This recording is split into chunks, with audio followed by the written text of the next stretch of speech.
മാതാപിതാക്കൾ ചെയ്യുന്നത് എന്താണെന്നറിയുമോ? സന്ധ്യയാകുമ്പോൾ സീരിയലിന്റെ മുമ്പിൽ ഇരിക്കുകയാ. ഒരു സഹോദരൻ എനിക്ക് ഫോൺ ചെയ്യുന്നു, ഉസ്താദേ സീരിയൽ കാണുന്ന ഉമ്മമാരുടെ ശല്യം ധാരാളമാ, ഒന്ന് കുറയ്ക്കാൻ ഉപദേശിക്കുമോ? അവരുടെ ഒരു കയ്യിൽ മോട്ടോറുണ്ട്, ആ കയ്യും പിടിച്ചുകൊണ്ട് ചാനലുകൾ ഇങ്ങനെ മാറ്റുമ്പോൾ വലത് കയ്യിൽ ഖുർആനുണ്ട്, യാസീന്റെ ഏടുകളുണ്ട്. എന്തിനാണെന്നറിയോ? ഒരു ധൈര്യത്തിന് പിടിച്ചേക്കുന്നതാ, ഓതാൻ വേണ്ടിയല്ല. ഞാനിത് വെറുതെ ആലങ്കാരികമായി പറയുകയല്ല. ആ വിളിച്ച ചെറുപ്പക്കാരൻ ഈ നാട്ടിൽ നിന്നാണ് വിളിച്ചതെങ്കിൽ എന്റെയും നിങ്ങളുടെയും എന്റെ വീട്ടിലുള്ള ആ വൃത്തികെട്ട ടിവികളിലും മാത്രം വരുന്ന ആ ചിത്രങ്ങൾ കണ്ടുകൊണ്ട് നമ്മുടെ ഇളം പ്രായമുള്ള മക്കൾ അവര് വിചാരിക്കും ഇതാണ് ജീവിതം. ഈ സീരിയലൊക്കെ എത്ര കട്ട് ആക്ഷൻ റിയാക്ഷൻ പറഞ്ഞിട്ടാണ് വന്നത്. പക്ഷേ ഇതൊന്നും നമ്മുടെ മക്കള് മനസ്സിലാക്കൂല. അവര് വിചാരിക്കും ഈ സൗന്ദര്യമാണ് ജീവിതം, ഈ സ്റ്റണ്ടാണ് ജീവിതം, ഇത് തന്നെയാണ് ജീവിതം. ഇതേപോലെ നമുക്കൊന്ന് അടിച്ചു പൊളിക്കാമെന്ന് അവര് വിചാരിക്കുമ്പോൾ ഒരു സീൻ തന്നെ എത്ര പ്രാവശ്യം എടുത്തിട്ടാണ് ഒപ്പിക്കുന്നത്, എത്ര പ്രാവശ്യം കട്ട് ആക്ഷൻ റിയാക്ഷൻ പറഞ്ഞിട്ടാണ് ഒരു സീൻ വരുന്നത്. ഇതൊന്നും നമ്മുടെ മക്കൾ അറിയുന്നില്ല. ഇതൊന്നും യാഥാർത്ഥ്യമല്ല മക്കളെ എന്ന് പറയാൻ ബോധമുള്ള മക്കൾ ഉമ്മമാരും മാതാപിതാക്കളുമാകണേ. മദ്രസയിൽ കൊണ്ട് ചേർക്കണേ. ഉന്നത വിദ്യാഭ്യാസത്തിന് വേണ്ടി മക്കളുടെ മദ്രസയുടെ സമയം ചുരുക്കി 7 മണിക്ക് കൊണ്ടാക്കുന്നു. 7:15 ഉപ്പാതാ കുത്തിപ്പിടിച്ച വടിയുമായി ചെന്നിട്ട് ഉസ്താദേ മോന്റെ വണ്ടി വരും, അവൻ എവിടാ പഠിക്കുന്നത്? അവൻ ഡോക്ടറിനെ പഠിക്കുകയല്ല, MBBS പഠിക്കുകയല്ല, അവൻ LKG പഠിക്കുക, അക്ഷരം പഠിക്കാൻ പോവാ. ഈ മകനെ മദ്രസയിൽ 15 മിനിറ്റ്, സ്കൂളിൽ പോകണമെങ്കിലോ ഒരു ദിവസം മൊത്തത്തിൽ ഈ 7:15 ബസ്സിൽ കയറ്റുന്ന മകൻ സ്കൂളിൽ എത്തുന്നത് 9:15. ലോകമാകുന്ന ലോകത്തെല്ലാം കറങ്ങിയിട്ട് നമ്മുടെ മക്കൾ സ്കൂളിലേക്ക് ചെല്ലുമ്പോൾ മദ്രസയുടെ അടിവേര് അറുക്കുന്ന വിദ്യാഭ്യാസ പ്ലാനിങ് അല്ലേ? എന്റെ പ്രിയപ്പെട്ട ഉമ്മ, നെഞ്ചത്ത് കൈവച്ച് ആലോചിച്ചോ.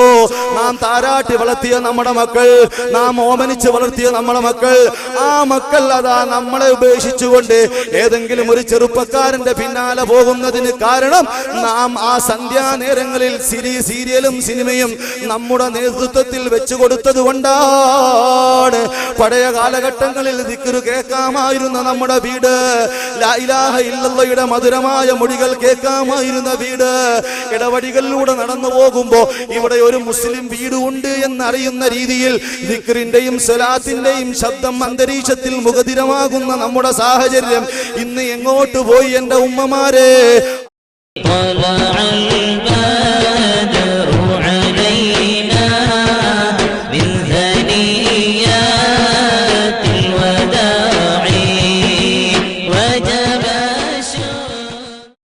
السلام عليكم ورحمة الله وبركاته.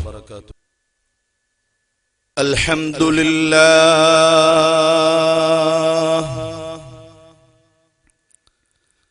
الحمد لله الذي هدانا سواء الطريق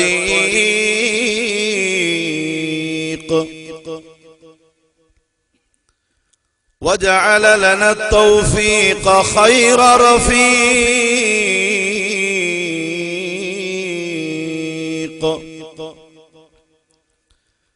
الصلاة والسلام على من أرسله هدى هو بالاهتداء حقيق ونورا به الاقتداء يليق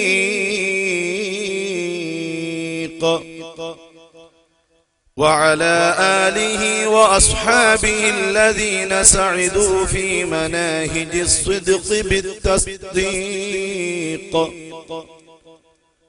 وصعدوا في معارج الحق بالتحقيق.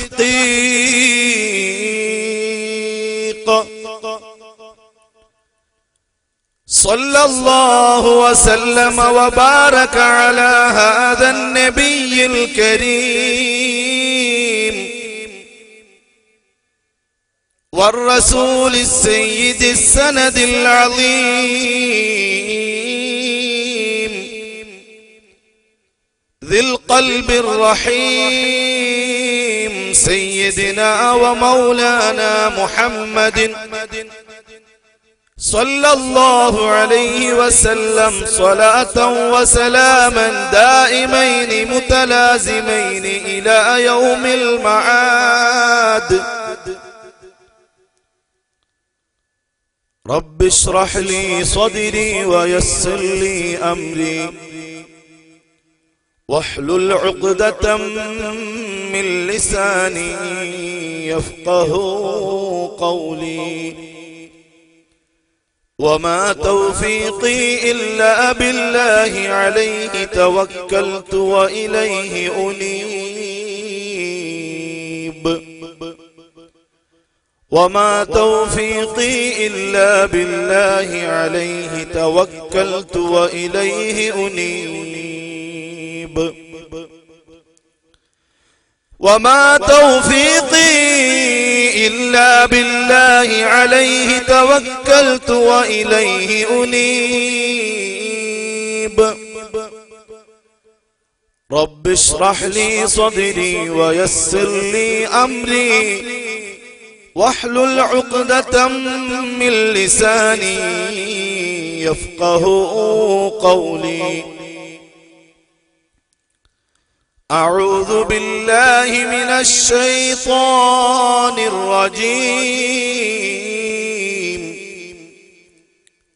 بسم الله الرحمن الرحيم. ربنا إني أسكنت من ذريتي بواد غير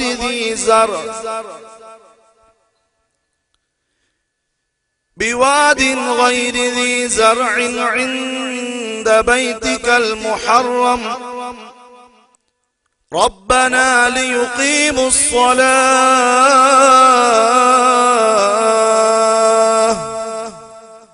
صدق الله مولانا العلي العظيم. يا سيدي يا رسول الله خذ بيدي ما لي سواك ولا ألوي على أحد فأنت نور الهدى في كل كائنتي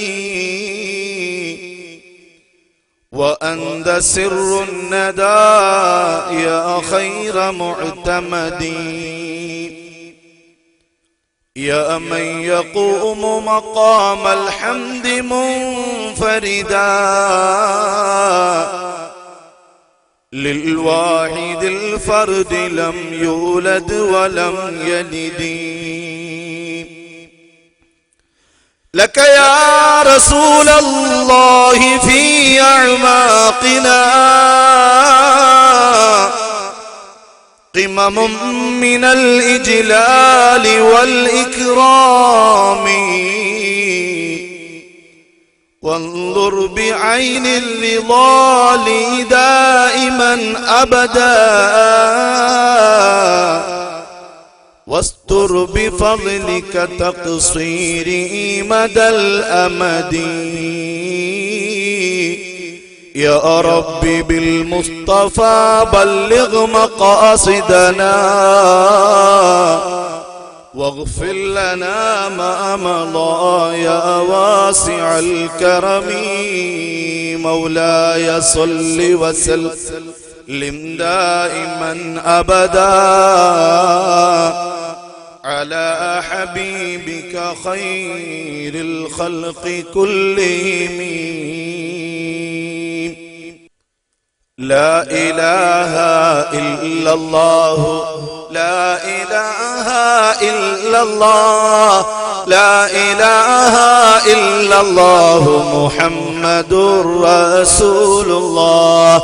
ألف الألف نظام مدح أعلى العالي أول سطور بسم الله بدء القال قال أحمد الله مصليا على أحمد والآل والأصحاب من للآل لا إله ഇല്ലല്ലാഹു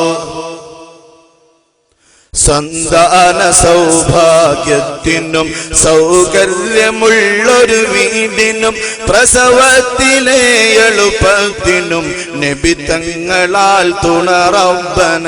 പ്രഷറും പ്രമേഹം ഷുഗറതും അറ്റാക്ക് ക്യാൻസർ സർവ്വതും ശിഫ തന്ന് ദീർഘായുസ്സിനും നബി തങ്ങളാൽ തുണ റബ്ബന. ലാ ഇലാഹ ഇല്ലല്ലാഹു ലാ ഇലാഹ ഇല്ലല്ലാഹ് ലാ ഇലാഹ ഇല്ലല്ലാഹു മുഹമ്മദുർ ദാഹമൗതത് കൂട്ടിടും ഇബ്ലീസ് കൂസിനെ കാട്ടിടും നേരം ലഈനവനാട്ടുവാൻ നബി തങ്ങളാൽ തുണ റബ്ബന. ദണ്ണം വബാവ സൂരിയും മറ്റുള്ള രോഗമടങ്ങലും നബി തങ്ങളെ ബറകത്തിനാൽ ശിഫയാക്കണേ യാ റബ്ബന. ലാ ഇലാഹ ഇല്ലല്ലാഹു ആദി ഔവൽ മൈദരാ പടച്ചു വെച്ച മുഹമ്മദാ. ബദറിലും ബദറിലെങ്കിടുന്നരെ കാണുവാൻ വിധിയേകല്ലാ. പഠനം പരീക്ഷ പരീക്ഷണം പതിവായി ജയിക്കാനിവയിലും നബി തങ്ങളെ ബറകത്തിനാൽ തൗഫീഖ് തായാ റബ്ബന. ലാ ഇലാഹ ഇല്ലല്ലാഹു ലാ ഇലാഹ ഇല്ലല്ലാഹ് ലാ ഇലാഹ ഇല്ലല്ലാഹു മുഹമ്മദു റസൂലുള്ളാഹ്. ഞാൻ എന്റെ വിഷയത്തിലേക്ക് കടക്കുകയാണ്. സാംസ്കാരികമായ ഒരു ചലനങ്ങളുമില്ലാത്ത അറേബ്യ നാട്ടിൽ, ആ മരുഭൂമി പ്രദേശത്ത് സാംസ്കാരികമായ ഒരു തുംഗ സോപാനത്തിലേക്ക് കൈപിടിച്ചാനയിച്ച ഹബീബ് സയ്യിദുന മുഹമ്മദുർ റസൂലുള്ളാഹി സ്വല്ലല്ലാഹു അലൈഹി വസല്ലമ തങ്ങൾ ആ മരുഭൂമിയിൽ ഒരു വസന്തമായി പൂജാതരാവുകയാണ്. ആ ഹബീബിന്റെ പ്രബോധന വീതിയിൽ മുന്നോട്ട് ഓരോ കാലുകളും വെക്കുമ്പോൾ ആ ഹബീബ് തരണം ചെയ്യേണ്ടി വന്ന വിവിധ സാമൂഹിക പ്രശ്നങ്ങൾ, ഓരോ പ്രശ്നങ്ങളെയും ഹബീബ് സയ്യിദുന മുഹമ്മദുർ റസൂലുള്ളാഹി സ്വല്ലല്ലാഹു അലൈഹി വസല്ലമ തങ്ങൾ വളരെ ബുദ്ധിയോടെ, വളരെ ദീർഘവീക്ഷണത്തോടെ കൈകാര്യം ചെയ്യുകയാണ്. ഈ കൈകാര്യം ചെയ്ത മാർഗങ്ങൾ ഏതൊക്കെയാണെന്ന് ചെറിയ രൂപത്തിൽ ഒന്ന് അന്വേഷിക്കുകയാണ് നമ്മുടെ ഇന്നത്തെ ചർച്ച. ഒന്ന് നിർത്തിക്കൊണ്ട് ഞാൻ പറയട്ടെ, അന്ന് ഹബീബ് സയ്യിദുന മുഹമ്മദുർ റസൂലുള്ളാഹി സ്വല്ലല്ലാഹു അലൈഹി വസല്ലമ തങ്ങൾ മക്കയിലും മദീനയും അടങ്ങുന്ന ആ മരുഭൂമിയിൽ എന്തെല്ലാം വിഷമങ്ങൾ നേരിട്ടിട്ടുണ്ടോ, എന്തെല്ലാം മൂല്യച്യുതികൾക്കെതിരെ ആഞ്ഞടിച്ചിട്ടുണ്ടോ, അതിന്റെ എല്ലാം ഒരു ഫോട്ടോസ്റ്റാറ്റ് അല്ലെങ്കിൽ ഒരു പ്രതിരൂപം ഇന്ന് ഞാനും നിങ്ങളും ജീവിക്കുന്ന ഈ നാട്ടിൽ നടമാടിക്കൊണ്ടിരിക്കുകയാണ്. ഈ ഒരു സാഹചര്യത്തിൽ ഹബീബ് സയ്യിദുന മുഹമ്മദുർ റസൂലുള്ളാഹി സ്വല്ലല്ലാഹു അലൈഹി വസല്ലമ തങ്ങൾ അവിടുന്ന് കൊണ്ടുവന്ന വചനങ്ങൾക്ക് പ്രസക്തമാണ്, അവിടുത്തെ പ്രവർത്തനങ്ങൾ പ്രസക്തമാണ്. നിങ്ങൾ കണ്ടില്ലേ, അജ്ഞതയുടെയും അന്ധതയുടെയും അനീതിയുടെയും അനാചാരത്തിന്റെയും നടുക്കടലിൽ ആണ്ട് പൂണ്ടുപോയൊരു സമൂഹത്തെ സത്യത്തിന്റെ സോപാനത്തിലേക്ക് കൈപിടിച്ചാനയിച്ച ഹബീബ് സയ്യിദുനാ മുഹമ്മദുർ റസൂലുള്ളാഹ് സ്വല്ലല്ലാഹു അലൈഹി വസല്ലമ തങ്ങൾ ആ മരുഭൂമിയിൽ ഏറ്റവും ആദ്യം അഭിമുഖീകരിച്ച വിഷയമേതാണ്? മനുഷ്യരെല്ലാം അജ്ഞാതരായി, വിവരമില്ലാത്തവരായി, അക്ഷരാഭ്യാസമില്ലാത്തവരായി അധപ്പതിച്ചുകൊണ്ടിരുന്ന ഒരു പ്രത്യേകമായ കാലഘട്ടത്തിലാണ് ഹബീബ് സയ്യിദുനാ മുഹമ്മദുർ റസൂലുള്ളാഹ് സ്വല്ലല്ലാഹു അലൈഹി വസല്ലമ തങ്ങൾ ആ മദീനയിലേക്ക്, മക്കയിലേക്ക് കാലെടുത്തു വെക്കുന്നത്. അജ്ഞതയായിരുന്നു ഹബീബ് നേരിട്ട ഒന്നാമത്തെ പ്രശ്നം, വിവരമില്ലാത്തതായിരുന്നു ഹബീബ് നേരിട്ട ഒന്നാമത്തെ വിഷയം. അതാ ഉറയിൽ വിശ്രമിക്കുന്ന വാളൂരിക്കൊണ്ട് അന്യ സുഹൃത്തിനോട് യുദ്ധം ചെയ്യാൻ കൊതിച്ചൊരു സമൂഹം. അതേ വിജനതയിൽ ഒരു പെണ്ണുമായി സംസർഗം ചെയ്യാൻ ആഗ്രഹിച്ച ഒരു സമൂഹം തന്റെ പറമ്പിലേക്ക് വന്നിട്ടൊരു പോച്ചയോ പുല്ലോ തിന്നതിന്റെ പേരിൽ, ഒരു ഒട്ടകം, ഒരു മിണ്ടാപ്രാണി, ഒരു ബുദ്ധിയില്ലാത്ത ജീവി ആ പുല്ല് തിന്നതിന്റെ പേരിൽ 40 വർഷത്തോളം അവിടെ യുദ്ധം ചെയ്തൊരു സമൂഹത്തിന്റെ മുമ്പിലേക്കാണ് സയ്യിദുനാ മുഹമ്മദുർ റസൂലുള്ളാഹി സ്വല്ലല്ലാഹു അലൈഹി വസല്ലമ തങ്ങൾ അവിടുത്തെ ദിവ്യബോധനത്തിന്റെ ഒന്നാമത്തെ ഖണ്ഡികയുമായി മുന്നോട്ട് വരുന്നത്. നിങ്ങൾ കണ്ടില്ലേ, ഹബീബ് സയ്യിദുനാ മുഹമ്മദുർ റസൂലുള്ളാഹ് സല്ലല്ലാഹു അലൈഹി വസല്ലമ തങ്ങൾ കൊണ്ടുവന്ന പരിശുദ്ധ ഖുർആൻ പറയുന്നു, ആദം നബി അലൈഹിസ്സലാത്തു വസ്സലാമയെ സൃഷ്ടിച്ചു വെച്ചതിന് ശേഷം മലക്കുകൾ കൊണ്ട് പ്രകാശം കൊണ്ട് സൃഷ്ടിച്ച മലക്കുകൾ, ആ മലക്കുകളോട് അല്ലാഹു സുബ്ഹാനഹു വ തആല മണ്ണുകൊണ്ട് സൃഷ്ടിച്ച ആദം നബി അലൈഹിസ്സലാമിന് സുജൂദ് ചെയ്യാൻ കൽപ്പിക്കുകയാണ്. എന്തിനാണ് അങ്ങനെ കൽപ്പിച്ചതെന്നറിയുമോ? കേവലം മണ്ണുകൊണ്ട് സൃഷ്ടിക്കപ്പെട്ട ആദം നബി അലൈഹിസ്സലാത്തു വസ്സലാമയ്ക്ക് അല്ലാഹു കൊടുത്ത പവർ എന്താണെന്നറിയുമോ? വഅല്ലമ ആദമൽ അസ്മാഅ കുല്ലഹാ, ലോകത്തെ സർവ്വ വസ്തുക്കളുടെയും പേര് അല്ലാഹു ആദം നബിക്ക് പഠിപ്പിച്ചു കൊടുത്തു. ചെറുപ്പക്കാരാ, നീ സംശയിക്കണ്ട. മോസ്റ്റ് മോഡേൺ കമ്പ്യൂട്ടറിന്റെ പേര് ആദം നബിക്ക് അറിയുമോ? മൈക്ക് സിസ്റ്റത്തിന്റെ പേര് ആദം നബിക്ക് അറിയുമോ? ഈ കറങ്ങുന്ന ഫാനിന്റെ പേര് ആദം നബിക്ക് അറിയുമോ? നിന്റെ ഉള്ളം കയ്യിൽ തെളിഞ്ഞു വരുന്ന മൊബൈലിന്റെ കമ്പനികളുടെ പേര് ആദം നബിക്ക് അറിയുമോ? സംശയം വേണ്ട. അല്ലാഹു പടച്ച സർവ്വ വസ്തുക്കളുടെയും പേര് അതാ അല്ലാഹു സുബ്ഹാനഹു വ തആല വാനലോകത്ത് വെച്ച് ആദം നബി അലൈഹിസ്സലാമിന് പഠിപ്പിച്ചു കൊടുത്തിട്ട്, ആ വിദ്യയുണ്ടായതിന്റെ പേരിൽ, ആ ഇൽമു ഉണ്ടായതിന്റെ പേരിൽ മലക്കുകളോട് സുജൂദ് ചെയ്യാൻ അല്ലാഹു സുബ്ഹാനഹു വ തആല കൽപ്പിക്കുമ്പോഴാണ് ഫസജദൽ മലായികത്തു കുല്ലുഹും അജ്മഊൻ.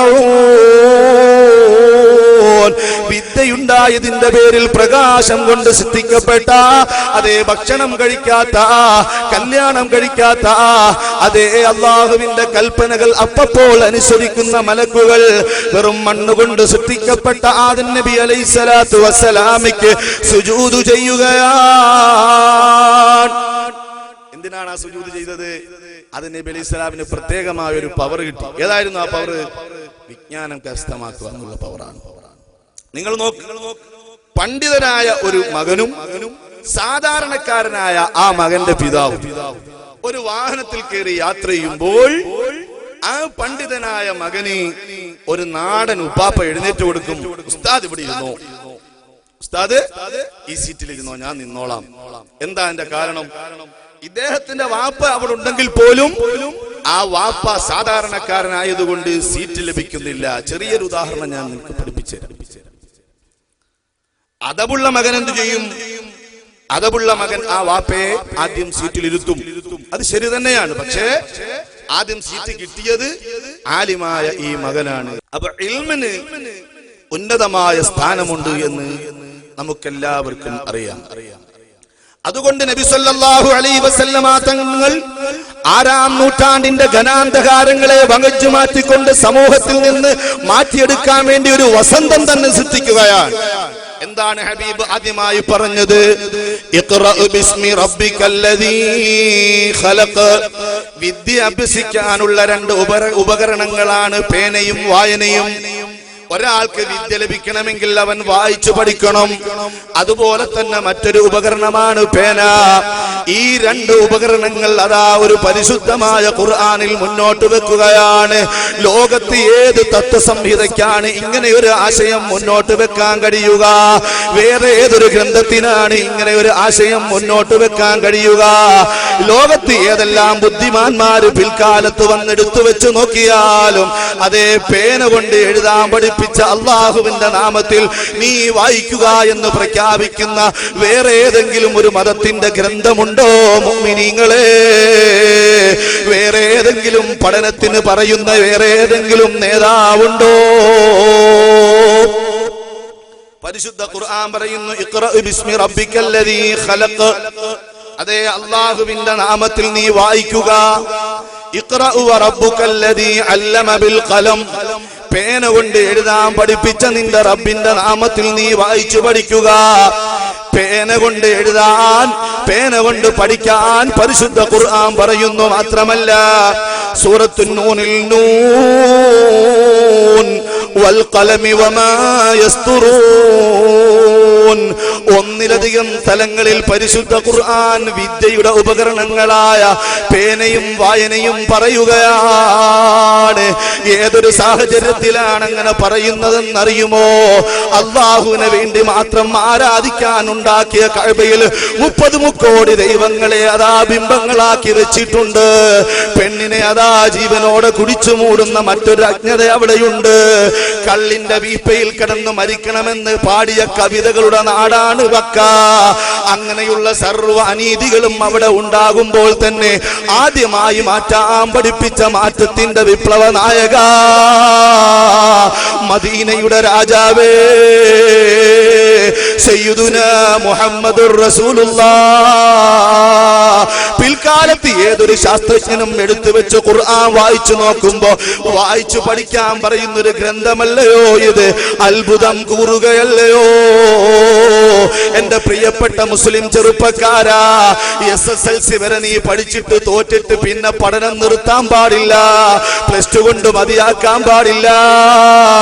ഡിഗ്രി ലെവൽ ഏതെങ്കിലും ഒരു വിഷയം പോകുമ്പോ അതുകൊണ്ട് നിർത്താൻ പാടില്ല. ഇൽമുള്ളവനെ സ്ഥാനമുള്ളൂ. അല്ലാഹുവിന്റെ റസൂലിനോട് അല്ലാഹ് ചോദിക്കാൻ പറഞ്ഞ ഏക ഒരു കാര്യം, ഖുൽ യാ റസൂലല്ലാഹ് റബ്ബി സിദ്നി ഇൽമാ, എനിക്ക് വിജ്ഞാനം വർദ്ധിപ്പിച്ചു തരണമേ എന്ന് അല്ലാഹുവിന്റെ റസൂലിനോട് ചോദിക്കാൻ അല്ലാഹു കൽപ്പിക്കുന്ന ഏക കാര്യം വിജ്ഞാനമാണ്.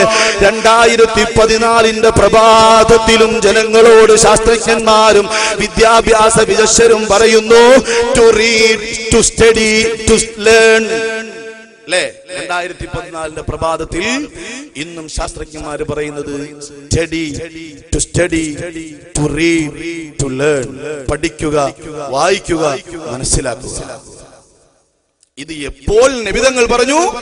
14 നൂറ്റാണ്ടുകൾക്ക് മുമ്പ് മനസ്സ് വരണ്ടുപോയ വരൾച്ചയുടെ മരുഭൂമിയിൽ വസന്തമായി വന്ന മുഹമ്മദുർ റസൂലുള്ളാഹി സ്വല്ലല്ലാഹു അലൈഹി വസല്ലമ തങ്ങൾ നമ്മോട് പറഞ്ഞു.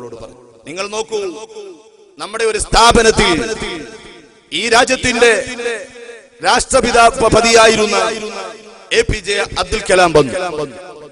ആ കോളേജിലെ യൂണിവേഴ്സിറ്റിയിലെ എല്ലാ വിദ്യാർത്ഥികളെയും അദ്ദേഹം സംവദിക്കുകയുണ്ടായി.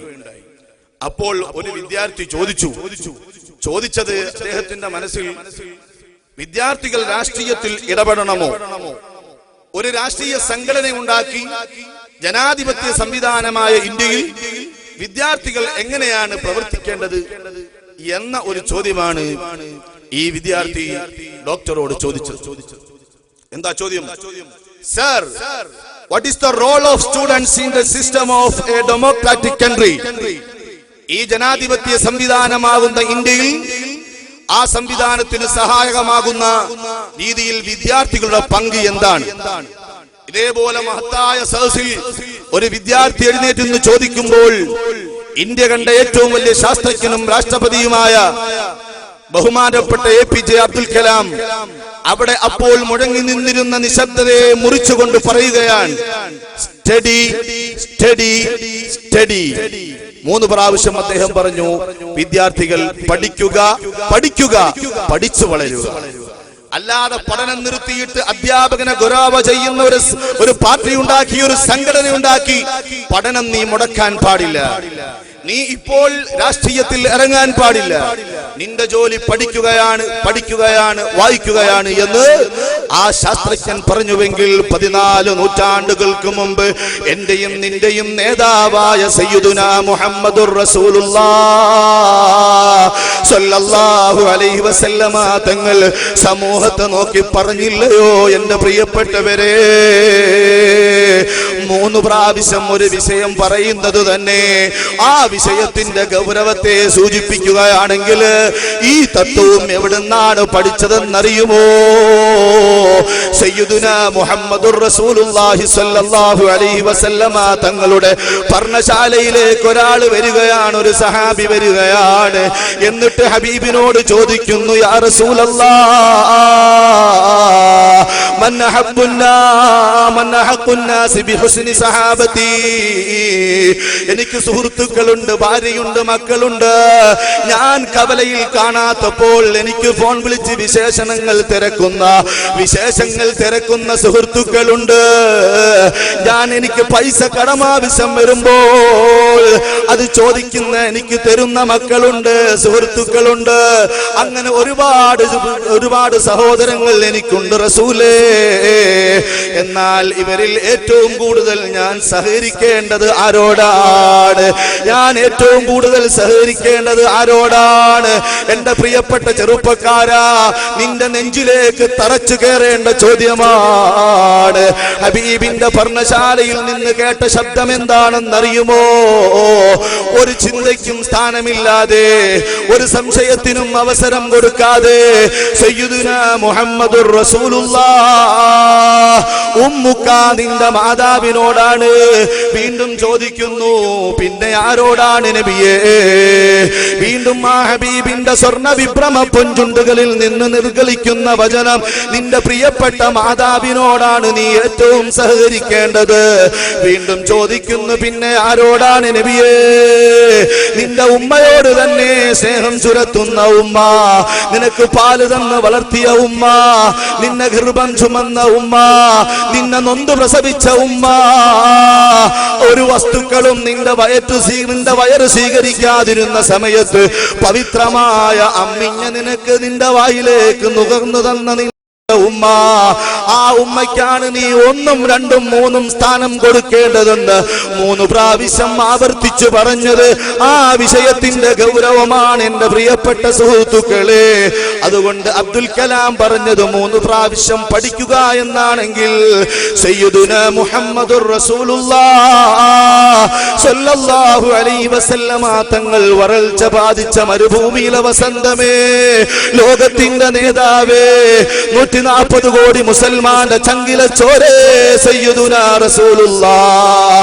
എവിടെ നിന്നെങ്കിലും ആ ഹബീബിന്റെ പേര് കേൾക്കുമ്പോൾ വിശ്വാസമുള്ളൊരു മുഅ്മിന് അടങ്ങിയിരിക്കാൻ കഴിയൂല. ഉറക്കെ സ്വലാത്ത് ചൊല്ലിക്കോ. കബലയിൽ ചെന്ന് നെഞ്ചി വിരിച്ചു പറഞ്ഞോ, ഞാൻ നബി തങ്ങളുടെ അനുയായിയാണ്. കാരണം ഏത് ശാസ്ത്രജ്ഞനും പരിശോധിക്കാം, ഏത് ബുദ്ധിജീവിക്കും മുന്നോട്ട് വരാം. പരിശുദ്ധ ഖുർആൻ നീ എന്നെടുത്ത് വായിച്ചു നോക്കൂ. ആദ്യമായി പറഞ്ഞത് പഠിക്കുക, പഠിച്ചു വളരുക. പേന എന്ന് പറയുന്ന വിദ്യയുടെ ഉപകരണവും വായന എന്ന് പറയുന്ന വിദ്യയുടെ ഉപകരണവും ലോകത്തൊരു പ്രസ്ഥാനത്തിന്റെ ഗ്രന്ഥമായി ആദ്യമായി കൊണ്ടുവരുമ്പോ അത് പറഞ്ഞ റസൂലുള്ളാഹ്. ഉറക്കെ ചൊല്ലിക്കോ, മദീനയിലേക്ക് സ്വലാത്ത്. അസ്സലാത്തു അലൻ നബി വസ്സലാമു അലർ റസൂൽ. നോക്കൂ ഹബീബിന്റെ ജീവിത ചരിത്രം. ബദറിന്റെ രണാങ്കണം. ഈ ബദറിന്റെ രണാങ്കണത്തിലേക്ക് മുസ്ലിമീങ്ങൾ മാർച്ച് ചെയ്യുകയാണ്. ബദർ ഒരു യുദ്ധമല്ല, ബദർ ഒരു സമരമുഖമാണ്. അടിച്ചമർത്തപ്പെട്ട സമൂഹത്തിൽ അതിജീവനത്തിന്റെ മാർഗം. ആ മാർഗത്തിലേക്ക് ഹബീബിന്റെ നേതൃത്വത്തിൽ പോവുകയാണ്. പൊട്ടിയ വാളും ഒട്ടിയ വയറുമാണ് അവരുടെ സമ്പാദ്യം. അവർക്ക് പരിശുദ്ധ റമദാനിന്റെ നോമ്പുണ്ട്. ആരോടാണ് സമരം ചെയ്യാൻ പോകുന്നത്? സ്വന്തം നാട്ടിൽ നിന്ന് ധനങ്ങളെല്ലാം അവിടെ ഉപേക്ഷിച്ച്, കുടുംബങ്ങളെയും കൂട്ടുകാരെയും ഉപേക്ഷിച്ച് ലാ ഇലാഹ ഇല്ലല്ലാഹു മുഹമ്മദുർ റസൂലുള്ളാഹ് എന്ന കലിമത്ത് തൗഹീദിന്റെ സംരക്ഷണത്തിന് വേണ്ടി മദീനയിലേക്ക് പാരായണം ചെയ്യേണ്ടി വന്ന് ആ മദീനയിലും ജീവിക്കാൻ അവസരം നൽകാതെ ബുദ്ധിമുട്ടിച്ചുകൊണ്ടിരുന്ന ഖുറൈശികളോട് സമരം ചെയ്യാൻ ഹബീബ് സയ്യിദുനാ മുഹമ്മദുർ റസൂലുള്ളാഹി സ്വല്ലല്ലാഹു അലൈഹി വസല്ലമ തങ്ങൾ പോവുകയാണ്. ആ ബദറിന്റെ രണാങ്കണത്തിലേക്ക് പോകുന്ന രംഗം എത്ര ഭീമാകാരമാണെന്നറിയുമോ? മുസ്ലിമീങ്ങൾ വെറും 313 സഹാബാക്കളാണ്. അവരുടെ കയ്യിൽ വെറും 2 കുതിരകൾ മാത്രമാണ്. പല ആളുകളുടെയും കയ്യിൽ ആയുധമില്ല, പൊട്ടിയ വാളാണ്. മാത്രമല്ല വിശപ്പിനാൽ ഒട്ടിയ വയറാണ്. അതേ ബദറിന്റെ യുദ്ധഭൂമിയിലേക്ക് പോകുമ്പോൾ തലേന്ന് പെയ്ത മഴ, ആ മഴയുടെ കാരണത്താൽ അവിടെ ഒരു ഹൗദ് രൂപപ്പെടുകയാണ്, ഒരു ജലാശയം രൂപപ്പെടുകയാണ്. മുസ്ലിം സൈന്യത്തിന് അതൊരു ഉപകാരമാണ്. ഒളു ചെയ്തു നിസ്കരിക്കാൻ യുദ്ധത്തിന്റെ സമയത്ത് പോലും നിസ്കാരം മറക്കാത്ത സഹാബികൾ. ഒരു കല്യാണം വന്നാൽ പ്രിയപ്പെട്ട ഉമ്മ, ബിരിയാണി ചെമ്പിന്റെ പിറവേ പോകുന്ന ചെറുപ്പക്കാരാ, നിന്റെ അന്നത്തെ ളുഹറവിടെ മോനെ, അന്നത്തെ അസറവിടെ മോനെ. ജീവിക്കാൻ കൊതിയുണ്ടായിട്ടല്ല സഹാബാക്കൾ അതാ നിലനിൽപ്പിന്റെ ആവശ്യത്തിന് വേണ്ടി വാളെടുത്തു പോകുന്ന സന്ദർഭത്തിൽ പോലും ഒരു വഖത്ത് നിസ്കാരം ഉപേക്ഷിക്കാത്തവരാ. അവർക്ക് നേതൃത്വം നൽകുന്നത് ലോകത്തിന്റെ നേതാവ് മുഹമ്മദുർ റസൂലുള്ളാഹ്. ആ ഹൗദിൽ നിന്ന് വെള്ളമെടുക്കാൻ വേണ്ടി അസ്വദ് എന്ന് പറയുന്ന ശത്രുപക്ഷത്തൊരാള് വന്നപ്പോൾ അതാ ബഹുമാനപ്പെട്ട ഹംസത്തുൽ ഖറാർ വമ്പുറ്റ ഹംസറലിയല്ല ചാടിത്തമ്പിയ സുവദ് മാറടാ ഖൈറുൽ വറ മഹ്മൂദർ ഹൗദിന്ന് വെള്ളമെടുക്കുന്നോനാരടാ. ഹബീബിന്റെ ഹൗദിൽ നിന്ന് വെള്ളം കൊണ്ടുപോകാമെന്ന ശത്രുവായ അസ്വദിനോട് ഉറയിൽ വിശ്രമിക്കുന്ന വാൾ ഊരി പിടിച്ചുകൊണ്ട് സയ്യിദുനാ ഹംസത്തുൽ ഖറാർ റളിയല്ലാഹു അൻഹു ചാടി വീഴുകയാണ്. അങ്ങനെ മുസ്ലിമീങ്ങൾ അവിടെ വിജയിക്കുകയാണ്. 70ഓളം ശത്രുക്കളെ കൊല ചെയ്യപ്പെടുകയാണ്. 70ഓളം ആളുകളെ തടവിൽ പിടിക്കപ്പെടുകയാണ്. മദീനയിൽ സന്തോഷം കളിയാടുകയാണ്. ഹബീബിന്റെ ചാരത്തേക്ക് 70 തടവ് പുള്ളികളെ കൊണ്ടുവരികയാണ്. ഇവരെ എന്തു ചെയ്യണമെന്ന് സഹാബാക്കളോട് നബി തങ്ങൾ ചോദിക്കുന്ന സമയത്ത് പലരും പറഞ്ഞു, നബിയേ, ജന്മനാട്ടിൽ സ്വന്തം വീട് വിട്ടു പോകേണ്ടവരാണ് നമ്മള്, അങ്ങനെ വന്നവരാണ് നമ്മള്, നമ്മുടെ കുടുംബത്തെ ഉപേക്ഷിച്ചു വന്നവരാണ് നമ്മള്, നമ്മളെ ആളുകളെ കൊന്നവരാണ് ഇവര്. പടച്ചവനെ അല്ലാഹുവിന്റെ റസൂലേ, നമുക്ക് ഇവരെ ഓരോരുത്തരെയും അങ്ങ് കൊന്നുകളയാമെന്ന് പലരും അഭിപ്രായപ്പെട്ടപ്പോൾ ശത്രുവിന് പോലും കാരുണ്യം ചൊരിയുന്ന നേതാവാണ്. തന്റെ മുഖത്തേക്ക് കാർപ്പിച്ചു തുപ്പിയ ജൂതപ്പെണ്ണിന് സുഖമില്ലാന്നറിഞ്ഞപ്പോ അന്വേഷിച്ചു തന്ന നേതാവാണ്. വമാ അർസൽനാക ഇല്ലാ റഹ്മത്തൽ ലിൽ ആലമീൻ. ശത്രുവിന് കാരുണ്യം ചെയ്യേണ്ട നേതാവ്, മിത്രത്തിന് കാരുണ്യം ചെയ്യേണ്ട നേതാവ്, വൃക്ഷങ്ങൾക്ക് കാരുണ്യം ചെയ്യേണ്ട നേതാവ്, അല്ലാഹു സൃഷ്ടിച്ച സർവ്വ സൃഷ്ടിജാലകൾക്കും കാരുണ്യം ചെയ്യേണ്ട നേതാവ്, റഊഫെന്നും റഹീമെന്നും പരിശുദ്ധ ഖുർആൻ വിശേഷിപ്പിച്ച നേതാവ് സയ്യിദുനാ മുഹമ്മദുർ റസൂലുള്ളാഹ്. വിദ്യാധനം സർവ്വധനാൽ പ്രധാനമെന്ന് പഠിപ്പിക്കുകയാണ്. അതേ 10 വെള്ളി നാണയം കൊടുത്തുകൊണ്ട് ഓരോ ബന്ധുക്കളും ഓരോരുത്തരെ മോചിപ്പിക്കാൻ വന്നപ്പോൾ ആ ശത്രുക്കളുടെ കൂട്ടത്തില്, തടവ് പുള്ളിയാക്കപ്പെട്ട ആളുകളുടെ കൂട്ടത്തില് എഴുത്തും വായനയും അറിയാവുന്ന ഒരാള് ഞങ്ങളുടെ കൂട്ടത്തിൽ 10 പേരെ പഠിപ്പിച്ചിട്ട് അവർക്ക് പ്രത്യേകം ട്യൂഷൻ കൊടുത്ത് സ്പെഷ്യൽ ക്ലാസ് എടുത്തിട്ട് അവരെ എഴുത്തും വായനയും പഠിപ്പിക്കണമെന്ന് പറഞ്ഞ്, അങ്ങനെ നിങ്ങൾ ഒരാളെ പഠിപ്പിച്ചാൽ നിങ്ങൾക്ക് നിങ്ങളുടെ നാട്ടിലേക്ക് മടങ്ങിപ്പോകാമെന്ന് സ്നേഹത്തിന്റെ വിദ്യയുടെ വിദ്യാഭ്യാസത്തിന്റെ വില പഠിപ്പിച്ചു കൊടുത്ത ലോകത്തിന്റെ നേതാവേ, മദീനയുടെ വസന്തമേ, സയ്യിദുനാ മുഹമ്മദുർ റസൂലുള്ളാഹ്. അപ്പോൾ സയ്യിദുനാ മുഹമ്മദുർ റസൂലുള്ളാഹി സ്വല്ലല്ലാഹു അലൈഹി വസല്ലം തങ്ങൾ പഠിപ്പിച്ച ഒരു നഗ്ന യാഥാർത്ഥ്യമാണ് ഇത്. നമ്മളാരും മനസ്സിലാക്കാതെ പോയി, നമ്മുടെ ചെറുപ്പക്കാര് മനസ്സിലാക്കാതെ പോയി. പരിശുദ്ധരായ റസൂൽ സ്വല്ലല്ലാഹു അലൈഹി വസല്ലം തങ്ങൾ പറഞ്ഞില്ലേ, ചൈനയിൽ പോയെങ്കിലും വിദ്യാഭ്യാസം നേടുക, യാത്ര ചെയ്യുക, നിങ്ങൾ ഭൂമിയിൽ യാത്ര ചെയ്യുക, കടലിലൂടെ യാത്ര ചെയ്യുക. പല മതങ്ങളും കടലിലൂടെ യാത്ര ചെയ്യുന്നത് നിഷിദ്ധമാണെന്ന് പഠിപ്പിച്ച സന്ദർഭത്തിലാണ് കടൽ മുറിച്ചുകൊണ്ട് യാത്ര ചെയ്ത് ഭൂഖണ്ഡങ്ങൾ ബന്ധിപ്പിച്ച് വിദ്യ അഭ്യസിക്കാൻ സയ്യിദുനാ മുഹമ്മദുർ റസൂലുള്ളാഹി സല്ലല്ലാഹു അലൈഹി വസല്ലം. ഇന്ന് പല ആധുനിക വിദ്യാഭ്യാസ ഗവേഷകന്മാരും അതുപോലെ തന്നെ അന്യമതസ്ഥരായ മുൻപന്തിയിൽ നിൽക്കുന്ന ആളുകളും ഈ കാര്യങ്ങൾ പഠിച്ചുകൊണ്ട് മനസ്സിലാക്കിക്കൊണ്ട് അവരുടെ ഔദ്യോഗിക ജീവിതത്തിലും മറ്റും ഈ കാര്യങ്ങൾ അനുവർത്തിക്കുകയാണ്, പ്രാവർത്തികമാക്കുകയാണ്. നമുക്കറിയാം DGP അലക്സാണ്ടർ ജേക്കബിനെ നിങ്ങൾക്ക് എല്ലാവർക്കും അറിയാം. അദ്ദേഹം ഈ അടുത്ത് ഒരു സംഭാഷണത്തിൽ പറയുകയുണ്ടായി. അദ്ദേഹത്തിനോട് ജോൺ ബ്രിട്ടാസ് ചോദിക്കുന്നു, ജയിലിൽ നിങ്ങൾ ഉണ്ടാക്കിയെടുത്ത പരിഷ്കാരങ്ങൾ എന്തൊക്കെയാണ്? എവിടെ നിന്നാണ് നിങ്ങൾക്ക് ഈ പരിഷ്കാരങ്ങൾക്ക് സപ്പോർട്ട് കിട്ടിയത്? എനിക്ക് പ്രവാചകന്റെ ചരിത്രത്തിൽ നിന്ന്, പാഠങ്ങളിൽ നിന്നാണ് എനിക്ക് കിട്ടിയത്. കാരണം തന്റെ മുമ്പിലേക്ക് കൊണ്ടുവന്ന ജയിൽ പുള്ളികളെ ഒരാള് 10 പേർക്ക് ട്യൂഷൻ എടുക്കണമെന്ന് പറഞ്ഞ് അങ്ങനെ പഠിപ്പിച്ചതിന് ശേഷം മോചിപ്പിച്ച ചരിത്രമാണ് ദീനുൽ ഇസ്ലാമിന്റെ പ്രവാചകരുടെ ചരിത്രത്തിൽ നിന്ന് നമുക്ക് മനസ്സിലാകുന്നത്. അതടിസ്ഥാനത്തിൽ എന്റെ ജയിലിൽ SSLC എഴുതി പാസ്സായവരുണ്ട്, BA എഴുതി പാസ്സായവരുണ്ട്, നല്ല ഉന്നത വിദ്യാഭ്യാസം ജയിലിൽ കൊടുത്തിട്ടുണ്ട്. ഇനി ഒന്നിനും കൊള്ളാത്ത ആളുകളെ, അതല്ലാത്ത തൊഴിലധിഷ്ഠിത വിദ്യാഭ്യാസം ഞാൻ കൊടുത്തു. അവന് ചൈനീസ് ഫുഡ് ഉണ്ടാക്കാൻ പഠിപ്പിച്ചു, ജപ്പാനീസ് ഫുഡ് ഉണ്ടാക്കാൻ പഠിപ്പിച്ചു, അതുപോലെ തന്നെ ഇന്ത്യൻ ഫുഡ് ഉണ്ടാക്കാൻ പഠിപ്പിച്ചു. അങ്ങനെ അതെല്ലാം നിർമ്മിക്കാൻ അവനെ ഞാൻ പഠനം കൊടുത്ത് അവന്റെ ശിക്ഷാ കാലാവധി കഴിഞ്ഞ് പുറത്തേക്ക് പോകുമ്പോൾ ഈ ജയിൽ വാർഡന് 20,000 രൂപയാണ് ശമ്പളമെങ്കിൽ 50,000-വും 60,000-വും ശമ്പളം വാങ്ങുന്ന സമൂഹത്തിൽ മാന്യമായി ജീവിക്കാൻ പറ്റുന്ന ഒരു തരത്തിലേക്ക് എന്റെ ജയിൽ പുള്ളികളെ ഞാൻ മാറ്റിയ സംസ്കാരം, എനിക്ക് കോപ്പിയടിക്കപ്പെട്ടത്, ഞാൻ പഠിച്ചത്, ഞാൻ മനസ്സിലാക്കിയത് ഇസ്ലാമിന്റെ പ്രവാചകൻ സല്ലല്ലാഹു അലൈഹി വസല്ലമ തങ്ങളുടെ ബദറിന് ശേഷമുള്ള ആ ചരിത്രത്തിൽ നിന്നാണ്. ഒരാള് വളകെട്ട് ജയിലിലേക്ക് പോയാൽ അവന്റെ ഏതോ ആവശ്യത്തിന് അല്ലെങ്കിൽ ആ നിമിഷത്തെ പിന്നെ ഒരു ബുദ്ധിമുട്ട് കാരണം അവൻ എടുത്തതാണ്. അങ്ങനെ പോയി കഴിഞ്ഞാൽ പിന്നെ ആ ജയിലിൽ നിന്ന് അവൻ ഇറങ്ങി വരുമ്പോൾ ഒരു ജ്വല്ലറി തന്നെ കൊള്ളയടിക്കാൻ പറ്റുന്ന പവറോട് കൂടിയാണ് അവൻ ഇറങ്ങി വരുന്നത്. കാരണം എന്താ? എല്ലാരും അവനെ കള്ളാന്ന് വിളിക്കും. പിന്നെ ഈ ജയിലിൽ പോയി മറ്റുള്ള ജയിൽ പുള്ളിയുടെ സ്വഭാവങ്ങളും മറ്റും. ഇപ്പൊ അവൻ എന്ത് കെട്ടിട്ടാണ് ഈ ജയിലിലേക്ക് വന്നത്? ഒരു വള, അത് എങ്ങനെയോ കട്ട് പിടിക്കപ്പെട്ടു. ഇപ്പോൾ പുറത്തു വന്ന് 5 വർഷം കഴിഞ്ഞ് പുറത്തു വരുമ്പോൾ ഒരു ജ്വല്ലറി തന്നെ സ്വന്തമായ രീതിയിൽ ആരും കാണാതെ കൊള്ളയടിക്കാൻ പറ്റുന്ന വിദ്യയും പഠിച്ചിട്ടാണ് സമൂഹത്തിന്റെ ഒരു കാഴ്ചപ്പാട്.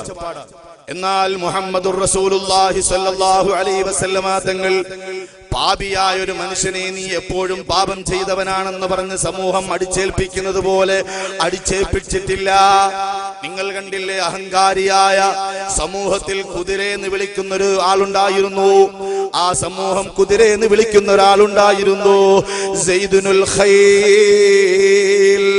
എല്ലാവരും അഹങ്കാരി എന്ന് വിളിച്ചിരുന്ന ഒരാളാണ്. കാരണം അയാൾ വലിയ അക്രമിയാണ്, തെമ്മാടിയാണ്. സമൂഹത്തിൽ ഒരു സ്ഥാനപ്പേരുമില്ല, സമൂഹത്തിൽ ഒരു നല്ല കാര്യവും അവൻ ചെയ്യുന്നില്ല. നമ്മുടെ നാട്ടിലൊക്കെ നമ്മൾ കഴുതേന്നും മറ്റും പേര് വിളിച്ചിട്ട് ഒരു കുറ്റവാളിയായ മനുഷ്യനെ, ഒരു കള്ളു കുടിച്ചു പോയ ഒരു മനുഷ്യനെ അവനെ നാം എപ്പോഴും കുറ്റവാളിയായി തളച്ചിടുന്നത് പോലെയുള്ള സമീപനം അത് ഇസ്ലാമികമല്ല. സയ്യിദുൽ ഖൈൽ തന്റെ കൊട്ടാരത്തിൽ നിന്ന് ഇറങ്ങുകയാണ്. മദീനയിൽ ഒരു പ്രവാചകൻ വന്നിട്ടുണ്ട്, ആ പ്രവാചകനെ ഒന്ന് പരിചയപ്പെടണമെന്നുണ്ട്. ഇവിടെ ഞാനെന്ന് പറയുന്ന പരാക്രമി ഉണ്ടാകുമ്പോ മറ്റൊരു നേതാവ് ഇവിടെ ഉണ്ടാകാൻ പാടില്ല. അതുകൊണ്ട് ആ പ്രവാചകനെ ഒന്ന് കണ്ടിട്ട് തന്നെ കാര്യമെന്ന് പറഞ്ഞ് ഒരു പിടിച്ച വാളുമായി സയ്യിദുൽ ഖൈൽ വരുമ്പോൾ സയ്യിദുനാ റസൂലുള്ളാഹി സ്വല്ലല്ലാഹു അലൈഹി വസല്ലമ തങ്ങള് മദീനത്തെ പള്ളിയിലാണ്. സയ്യിദുൽ ഖൈൽ എന്ന് കയറി വന്നപ്പോ ആ സയ്യിദുൽ ഖൈൽ എന്ന് പറയുന്ന കുതിര സെയ്ദ് എന്ന് സമൂഹം വിളിച്ചിരുന്ന സയ്യിദിനെ നന്മയുടെ സെയ്ദ്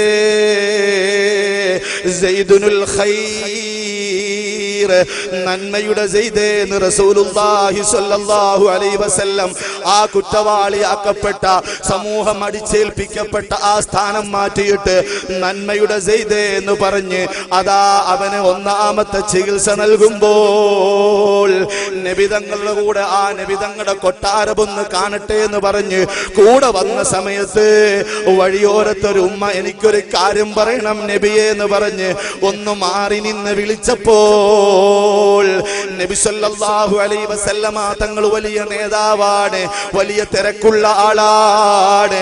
പക്ഷേ ആ ചെറിയ ഉമ്മ ഒരു വിഷയം പറയാനുണ്ടെന്ന് പറഞ്ഞ് ക്ഷണിച്ചപ്പോൾ ആ ഉമ്മയുടെ പരിഹാരം, ഉമ്മയുടെ പ്രശ്നം പരിഹരിക്കാൻ വേണ്ടി ചെവി കൊടുത്ത റസൂലുള്ളാഹ് സെയ്ദ് ചിന്തിക്കുകയാണ്, ഞാൻ മനസ്സിലാക്കിയതുപോലെ വലിയ അഹങ്കാരിയല്ല, അതുകൊണ്ട് നല്ല ആളാണെന്ന് മനസ്സിലാക്കി നബി തങ്ങളുടെ ചെറിയ കൊട്ടിലേക്ക് കൊണ്ടുപോകുന്ന സമയത്ത് ഞാൻ മനസ്സിലാക്കിയത് മദീനയിൽ വലിയ കൊട്ടാരമുണ്ടാക്കി ജീവിക്കുന്ന ആളാണെന്നാണ്. ഇത് നല്ല പ്രവാചകൻ തന്നെ, സത്യപ്രവാചകൻ തന്നെ. സമൂഹം അടിച്ചാക്ഷേപിച്ച, കള്ളനെന്ന് വിളിച്ച, കൊള്ളക്കാരെന്ന് വിളിച്ച, കുതിര സെയ്തെന്ന് വിളിച്ച ആ സെയ്ദിനെ നന്മയുടെ സെയ്തെന്ന് ഒറ്റ വിളിയിൽ തന്നെ മാറ്റിയെടുത്ത് ഹൃദയത്തിൽ പരിവർത്തനമുണ്ടാക്കിയ വസന്തമേ റസൂലുള്ളാഹ്. അവിടെ നിന്ന് സെയ്ദ് പ്രഖ്യാപിക്കുകയാണ്, അഷ്ഹദു അല്ലാ ഇലാഹ ഇല്ലല്ലാഹ് വ അന്നക മുഹമ്മദുർ റസൂലുള്ളാഹ്. ഇതാണ് നാം സ്വീകരിക്കേണ്ട നടപടി. നമ്മുടെ കൂട്ടത്തിൽ ഒരാൾ കള്ളുകുടിയനായി പോയാൽ പിന്നെ നീ നരകത്തിലാടാ, നീ പോക്കാടാ എന്ന് പറയാൻ പാടില്ല. അവനിൽ ഒരു നന്മയുണ്ട്. ഒരാൾ കട്ടുപോയാൽ അവന്റെ സാഹചര്യത്തിലാണ് കട്ടുപോയത്, അവനിൽ നന്മയുണ്ട്. നിങ്ങൾ നോക്കി, എന്നോട് ഒരു സുഹൃത്ത് അനുഭവം പറഞ്ഞു. ഞങ്ങൾ വഅലിന്റെ കാര്യങ്ങളൊക്കെ എങ്ങനെ സംസാരിക്കും. അപ്പോൾ അദ്ദേഹം പറയുകയാണ്, ഉസ്താദേ, കഴിഞ്ഞ റമദാൻ പകൽ, ആ പകൽ ദിവസം കള്ളു കുടിച്ചുകൊണ്ട് ഒരാൾ എന്റെ കടയുടെ മുമ്പിൽ വന്നു. അങ്ങനെ വന്നിട്ട് എന്റെ കടയിൽ ഇരിക്കുന്ന, എന്റെ മേശപ്പുറത്തിരിക്കുന്ന ആ മിഠായിയും അതുപോലെ തന്നെ ബിസ്ക്കറ്റും എന്നോട് പറഞ്ഞു, ഒന്ന് പുറത്തേക്ക് വരാമോ? ഞാൻ അങ്ങനെ പോയി നോക്കിയപ്പോ കള്ളിന്റെ വല്ലാത്ത സ്മെല്ല്. ഞാൻ ആലോചിച്ചു പോയി, പടച്ച റബ്ബേ, മുഅ്മിനീങ്ങളെല്ലാവരും നോമ്പെടുക്കുന്ന സമയം, പരിശുദ്ധമായ റമദാൻ മാസത്തിൽ ഒരു മുസ്ലിമായ ഈ മനുഷ്യൻ അള്ളാഹു ഹറാമാക്കിയ കള്ളം കുടിച്ചിട്ട് എന്റെ കടയുടെ മുമ്പിൽ വന്ന് ഒരു കവർ ബിസ്ക്കറ്റ് കടം തരുമോ എന്ന് ചോദിച്ചപ്പോൾ പോടാ പുറത്ത് എന്ന് പറയാനാണ് എനിക്ക് ആദ്യം തോന്നിയത്. പക്ഷേ ഒരു നിമിഷം ഞാൻ ചിന്തിച്ചു പോയി, റബ്ബേ, എന്താണ് ഇവൻ അത് ചോദിക്കാൻ കാരണം? എന്തിനാണ് നിനക്ക് ബിസ്ക്കറ്റ്? അത് ഞാൻ ജോലി കഴിഞ്ഞ് വീട്ടിൽ ചെല്ലുമ്പോൾ എന്റെ കൊച്ചു മക്കൾ വന്ന് എന്നോട് ചോദിക്കും, ഉപ്പാ മുട്ടായി വേണം, അപ്പൊ അവർക്ക് കൊടുക്കാനാണ്. ഇപ്പൊ എന്റെ കയ്യിൽ കാശില്ല, നാളെ ജോലി കഴിഞ്ഞ് വരുമ്പോൾ ഞാൻ തരാമെന്ന് പറഞ്ഞു. അപ്പൊ ആദ്യം നമുക്കൊക്കെ ഉണ്ടാകുന്ന ഒരു സ്വഭാവം ഉണ്ടല്ലോ, നീ കള്ളുകുടിയനാ മാറ് എന്നൊക്കെ നമ്മൾ സ്വാഭാവികമായും ഈമാനുള്ള ഒരാൾക്ക് ദേഷ്യം വരും. കാരണം സാധാരണ ദിവസം പോലും കുടിക്കാൻ പാടില്ലാത്ത കള്ള് മുഅ്മിനീങ്ങളെല്ലാം കഷ്ടപ്പെട്ടുകൊണ്ട് നോമ്പടിക്കുന്ന പകൽ സമയം കള്ള് കുടിച്ചുകൊണ്ട് വരുമ്പോൾ തീർച്ചയായും നമുക്കൊരു ദേഷ്യമുണ്ടാകും. പക്ഷെ ആ ദേഷ്യത്തിൽ അയാൾ ആക്ഷേപിച്ചു വിട്ടാൽ അയാൾ ആ വഴിക്കങ്ങ് പോകും. പിന്നെ അവനെ ഒന്ന് പരിവർത്തനപ്പെടുത്താൻ ആരും ഉണ്ടാവൂല. ഈ മനുഷ്യൻ കുറച്ചൊന്ന് ചിന്തിച്ചിട്ട് അകത്തേക്ക് പോയി 2 കവർ ബിസ്ക്കറ്റിന്റെ പാക്ക് കൊണ്ടുവന്ന് 50 പൈസ കവറിലാക്കിയിട്ട് കയ്യിൽ കൊടുത്തിട്ട് പറഞ്ഞു, മോനെ, നിന്നിലൊരു നന്മയുണ്ട്. കാരണം കള്ളു കുടിച്ചു പൂസായി റമദാൻ മകൾ നീ വന്നപ്പോഴും നീ വീട്ടിൽ ചെല്ലുമ്പോൾ നിന്റെ മക്കൾ ഓടി വരുമ്പോൾ ആ മക്കൾക്ക് കൊടുക്കാൻ ഒരു മിഠായി കടം ചോദിക്കാൻ നിന്റെ ആ അവസ്ഥയുണ്ടല്ലോ, ആ നന്മ ഞാൻ കാണുന്നുണ്ട്. പക്ഷേ നീ റമദാന്റെ പകൽ മാസമാണ്, ദിവസമാണ് ഇത് കുടിക്കുന്നത് എന്നൊരു ബോധം നിനക്ക് വേണം. ഇത് ഹറാമല്ലേ മോനെ എന്ന് ചെറിയൊരു ഉപദേശം കൊടുത്തപ്പോൾ അയാൾ അവിടെ നിന്ന് കരയുകയാണ്, കണ്ണീരൊലിപ്പിക്കുകയാണ്. എന്നിട്ട് പറയുന്നു, സഹോദരാ, ഇത് ഉപേക്ഷിക്കാൻ എനിക്ക് ആഗ്രഹമില്ലാഞ്ഞിട്ടല്ല, ഇത് ഉപേക്ഷിക്കാൻ എനിക്ക് വളരെ ആഗ്രഹമുണ്ട്. പക്ഷേ എന്റെ സാഹചര്യം അതിന് സമ്മതിക്കുന്നില്ല. എന്റെ ജോലി സ്ഥലത്ത് എല്ലാവരും ഇത് കുടിച്ചിട്ടാണ് വരുന്നത്. അപ്പോൾ ഞാൻ അടിമപ്പെട്ടു പോവുകയാണ്. പക്ഷേ ഇതേപോലൊരു ഉപദേശം എന്നെ ആരും ഉപദേശിച്ചിട്ടില്ല. എനിക്ക് ഭയമുണ്ട്, പേടിയുണ്ട്. ഇതൊന്നും മാറ്റി കിട്ടാൻ നിങ്ങൾ ദുആ ചെയ്യണമെന്ന് ആ സഹോദരൻ അവിടെ നിന്ന് കണ്ണീരൊലിപ്പിച്ചു പറഞ്ഞു. ഇതാണ് നല്ലൊരു ട്രീറ്റ്മെന്റ്, ഹബീബിന്റെ ട്രീറ്റ്മെന്റ്. ഇതാണ് അവന്റെ വീക്ക് പോയിന്റിൽ ഇട്ട് നമ്മൾ പിടിക്കുന്നത്. അവന്റെ നന്മയുടെ വശം നാം കാണണം. ആ കള്ളുകുടിയനിൽ എന്താണ് നന്മ? സ്വന്തം മക്കൾക്ക് മിഠായി വാങ്ങിച്ചു കൊണ്ട് കൊടുക്കുന്ന ആ സ്വഭാവം അവനിലുണ്ടല്ലോ. ഏതൊരു കാലഘട്ടമാണെന്നറിയുമോ? സ്വന്തം മക്കളെ കൊന്നൊടുക്കുന്ന പിതാക്കന്മാരുടെ കാലഘട്ടമാണിത്. അതാ അരീക്കോട് മുക്കം ഭാഗത്ത് 2 മക്കൾ, ഫാത്തിമ ഫിദ, ഫാത്തിമ നിദ. ആ മക്കളുമായി ബൈക്കിൽ പോകുന്ന റഷീദ് എന്ന് പറയുന്ന പിതാവ് സ്വന്തം ഭാര്യ ബൈക്കിലുണ്ട്. അവരെ അതാ മണ്ണെടുത്തൊരു വെള്ളക്കുഴിയിലേക്ക് കൊണ്ട് ചാടിച്ച് അതിലേക്ക് ഇറക്കി മുക്കിക്കൊന്ന് കളഞ്ഞില്ലയോ? 4.5 വയസ്സും 1.5 വയസ്സും പ്രായമുള്ള ആ പിഞ്ചുമക്കൾ ഉപ്പാ ഉപ്പാ എന്ന് വിളിച്ച് കരഞ്ഞപ്പോൾ അത് കേൾക്കാതെ തിരിഞ്ഞു നടന്ന പിതാവ് മനുഷ്യൻ തന്നെയല്ലയോ? ഈ കാലഘട്ടത്തിൽ മക്കളെ സ്നേഹിക്കണം എന്റെ പ്രിയപ്പെട്ടവരെ. ആ സ്നേഹിക്കുന്ന ഒരു നന്മ ഈ കള്ളു കുടിച്ചു കൊണ്ടുവന്ന മനുഷ്യന്റെ ജീവിതത്തിൽ ഉണ്ടെങ്കിൽ ആ നന്മയിലൂടെ അവനെ പരിവർത്തനപ്പെടുത്തിയെടുത്ത് സമൂഹത്തിൽ ഒരാളാക്കി മാറ്റണം എന്റെ പ്രിയപ്പെട്ടവരെ. അല്ലാതെ അവനെ അടിച്ചാക്ഷേപിച്ച് ഒന്നിനും കൊള്ളാത്തവനാക്കി മാറ്റാൻ പാടില്ല. നിങ്ങൾ കണ്ടില്ലേ, ഈ ചരിത്ര ഭാഗങ്ങളൊക്കെ വായിച്ചുകൊണ്ട് ഇസ്ലാമിലേക്ക് വന്ന ആളുകളുണ്ട്. വില്യം മോർ ഓറിയന്റലിസ്റ്റിന്റെ നേതാവാണ്. അദ്ദേഹം നബിതങ്ങളെ വിമർശിച്ച് അവസാന മുസ്ലിമായി. അദ്ദേഹം എഴുതിയ പുസ്തകമാണ് the life of prophet Muhammad സല്ലല്ലാഹു അലൈഹി വസല്ലം. പിന്നെ മറ്റൊരാളാണ് മോറിസ് ബുക്കായി. അദ്ദേഹം ഇസ്ലാമിനെ വിമർശനോദ്ദേശത്തോടെ പഠിച്ച അവസാനം ആ വസന്തം വിരിയിച്ച പൂക്കുലകൾ മനസ്സിലായപ്പോൾ ഇസ്ലാം ബൈബിൾ സയൻസ് എന്ന് പറയുന്ന ഒരു പുസ്തകം എഴുതിക്കൊണ്ട് ഇസ്ലാമിന്റെ വെള്ളി വെളിച്ചത്തിലേക്ക് അയാൾ കടന്നു വന്നു. അതുകൊണ്ട് വിദ്യ അഭ്യസിക്കുക എന്നുള്ള ഏറ്റവും വലിയ പ്രശ്നമാണ് 6-ാം നൂറ്റാണ്ടിന്റെ ഘനാന്ധകാരങ്ങളെ വകഞ്ഞു മാറ്റിക്കൊണ്ട് സയ്യിദുനാ മുഹമ്മദുർ റസൂലുള്ളാഹി സ്വല്ലല്ലാഹു അലൈഹി വസല്ലമ തങ്ങളുടെ ഒന്നാമത്തെ പരിവർത്തനം. ഈ വിഷയത്തെ സംബന്ധിച്ച് ഒരൊറ്റ ചരിത്രം കൂടി പറഞ്ഞിട്ട് ഞാൻ നിർത്തുകയാണ്. ഹബീബിന്റെ പർണശാലയിൽ സഹാബാക്കൾ വിദ്യ അഭ്യസിച്ചു കൊണ്ടിരിക്കുന്നു. ഓരോരുത്തരും ഓരോ സംശയങ്ങളാണ്. അപ്പോഴാണ് മലക്ക് ജിബ്രീൽ അലൈഹിസ്സലാത്തു വസ്സലാം വന്നിട്ട് തന്റെ ശിഷ്യന്മാരിൽ ഒരാളെ കുറിച്ച് പറയുന്നു, യാ റസൂലല്ലാഹ്, നബിയും ഒരാളോടൊരു ദിനം സംസാരമാ, അസുറാണ് സമയം വന്നു വഹിയും മിൻ സമാ. നബിയേ, ഇയാൾക്കിനി സമയവും ഒരു സാഅത്താ, ആ സാഅത്തും കഴിഞ്ഞാൽ അയാളുടൻ മയ്യിത്താ. തന്റെ മുമ്പിലിരിക്കുന്ന 100 കണക്കിന് ശിഷ്യന്മാരിൽ ഒരാൾ, അയാൾക്കിനി 1 മണിക്കൂറേ സമയമുള്ളൂ എന്ന് മുഹമ്മദുർ റസൂലുള്ളാഹി സ്വല്ലല്ലാഹു അലൈഹി വസല്ലമ തങ്ങളോട് സപ്താകാശങ്ങളിൽ നിന്ന് ചിറകിട്ടടിച്ച് ജിബ്രീൽ അലൈഹിസ്സലാത്തു വസ്സലാം എന്ന് വഹയ്യങ്ങ് പറഞ്ഞു കൊടുത്തപ്പോൾ തന്റെ ശിഷ്യനെ വിളിച്ചുകൊണ്ട് നബി തങ്ങൾ പറയുന്നു, ഓ സുഹൃത്തേ, ഇനി 1 മണിക്കൂർ കഴിഞ്ഞാൽ നിങ്ങൾ മരിക്കുകയാണ്. എന്നോട് 1 മണിക്കൂർ കഴിഞ്ഞാൽ മരിക്കുമെന്ന് ആരെങ്കിലും പറഞ്ഞാൽ പിന്നെ എനിക്കെന്ത് ബേജാറാണ്. നിങ്ങൾ ആരെങ്കിലും ഇന്ന ദിവസം മരിക്കുമെന്ന് ആരെങ്കിലും പറഞ്ഞാൽ പിന്നെ നിങ്ങൾക്ക് ഭക്ഷണം ഇറങ്ങുമോ? വെള്ളം കുടിക്കാൻ തോന്നുമോ? ഭാര്യയുടെ അടുക്കൽ ചെല്ലാൻ തോന്നുമോ? നിങ്ങൾ ഏകനായി മൂകനായി വിഷമിച്ചിരിക്കാറില്ലേ? ഇതേപോലെ തന്റെ അനുയായിയോട് 1 മണിക്കൂറേ സമയമുള്ളൂ എന്ന് പറഞ്ഞപ്പോ അയാൾ ചോദിക്കുകയാണ്, യാ റസൂലല്ലാഹ്, അങ്ങയുടെ മുമ്പിൽ നിന്ന് വിദ്യ പഠിച്ച് സഹാബി എന്ന പദവി നേടിയ എനിക്ക് മരണത്തെ ഭയമില്ല. ഈ 1 മണിക്കൂറിൽ ഞാൻ എന്താണ് നബിയെ ചെയ്യേണ്ടത്? ഞാൻ കുടുംബബന്ധം ചേർക്കലാണോ വേണ്ടത്? നിസ്കരിക്കലാണോ വേണ്ടത്? നോമ്പ് പിടിക്കലാണോ വേണ്ടത്? ഏതേത് നന്മകളാണ് നബിയെ ഞാൻ ചെയ്യേണ്ടതെന്ന് ചോദിച്ച സമയത്ത് മുഹമ്മദുർ റസൂലുള്ളാഹി സ്വല്ലല്ലാഹു അലൈഹി വസല്ലമ തങ്ങൾ തന്റെ ശിഷ്യനോട് പറയുന്നു, മദീന പള്ളിയുടെ ചെരുവിൽ അലിയാർ തങ്ങളുടെ നേതൃത്വത്തിൽ ദർസ് നടക്കുന്നുണ്ട്. അവിടെ പോയി ഖുർആൻ പഠിച്ചോ, തഫ്സീർ പഠിച്ചോ, ഹദീസ് പഠിച്ചോ, വിജ്ഞാനം പഠിച്ചോ. ലോകത്തിന്റെ നേതാവ് വിജ്ഞാനത്തിന് ഇത്രയധികം പ്രാധാന്യം നൽകി ജനങ്ങളെ സംസ്കരിച്ചെടുക്കുകയാണ്. 6-ാം നൂറ്റാണ്ടിന്റെ ഘനാന്ധകാരങ്ങൾ തിരിച്ച് 21-ാം നൂറ്റാണ്ടിൽ വന്ന ഈ കാലഘട്ടത്തിൽ എന്റെ പ്രിയപ്പെട്ട മുസ്ലിം ചെറുപ്പക്കാരാ, പഠനം കഴിഞ്ഞ് ഏതെങ്കിലും കച്ചവട മേഖലകളിലോ അല്ലെങ്കിൽ കറങ്ങിത്തിരിഞ്ഞൊരു മൊബൈലുമായി നടക്കാതെ നല്ല വിജ്ഞാനം നീ പഠിക്കണമെന്ന് ഹബീബ് സയ്യിദുനാ മുഹമ്മദുർ റസൂലുള്ളാഹി സ്വല്ലല്ലാഹു അലൈഹി വസല്ലമ തങ്ങൾ മരുഭൂമിയിൽ നിന്ന് പറഞ്ഞത് ഞാനിവിടെ നിങ്ങളെ ഓർമ്മപ്പെടുത്തുകയാണ്.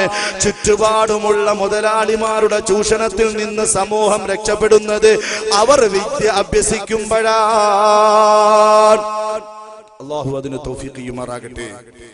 നല്ലതുപോലെ അധ്വാനിക്കുക, അല്ലാഹുവിനോട് പ്രാർത്ഥിക്കുക. ഇത് നബിതങ്ങളുടെ മാസമാണ് എന്റെ പ്രിയപ്പെട്ട ചെറുപ്പക്കാരാ. നബിതങ്ങൾ പറഞ്ഞ സത്യങ്ങളാണ് ആധുനിക ലോകത്തെ മതമുള്ളവനും ഇല്ലാത്തവനും അംഗീകരിക്കുന്ന സത്യം.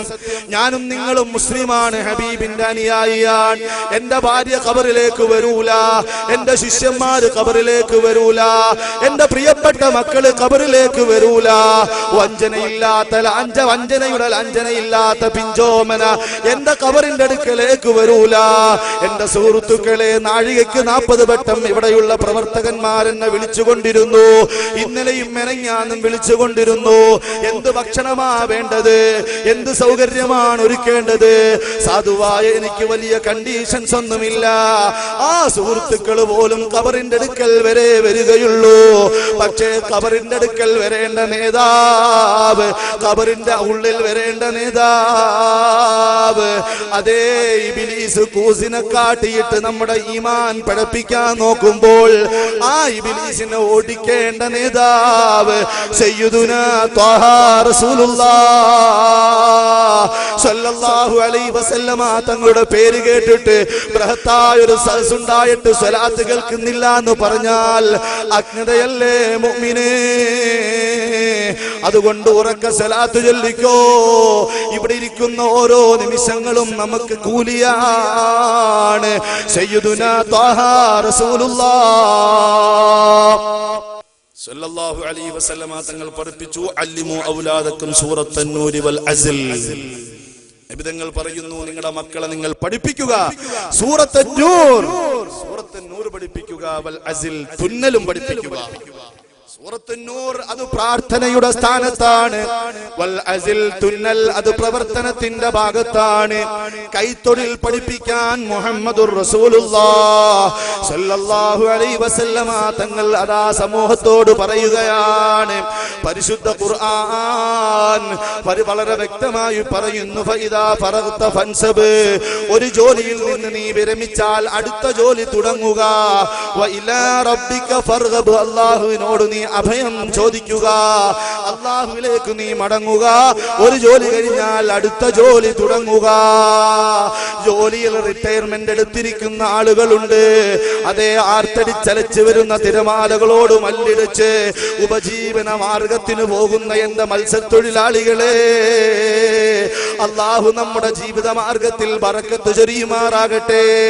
എന്നാൽ മത്സ്യത്തൊഴിലിൽ അതേ പോകാൻ പറ്റാത്ത അവസരങ്ങൾ വരുമ്പോൾ, നിങ്ങൾക്ക് ഒഴിവ് സമയം കിട്ടുമ്പോൾ നമ്മുടെ ഉസ്താദുമാരെ സമീപിച്ച് വിജ്ഞാനം കരസ്ഥമാക്കുന്ന എത്ര മുഅ്മിനീങ്ങൾ ഈ നാട്ടിലുണ്ട്.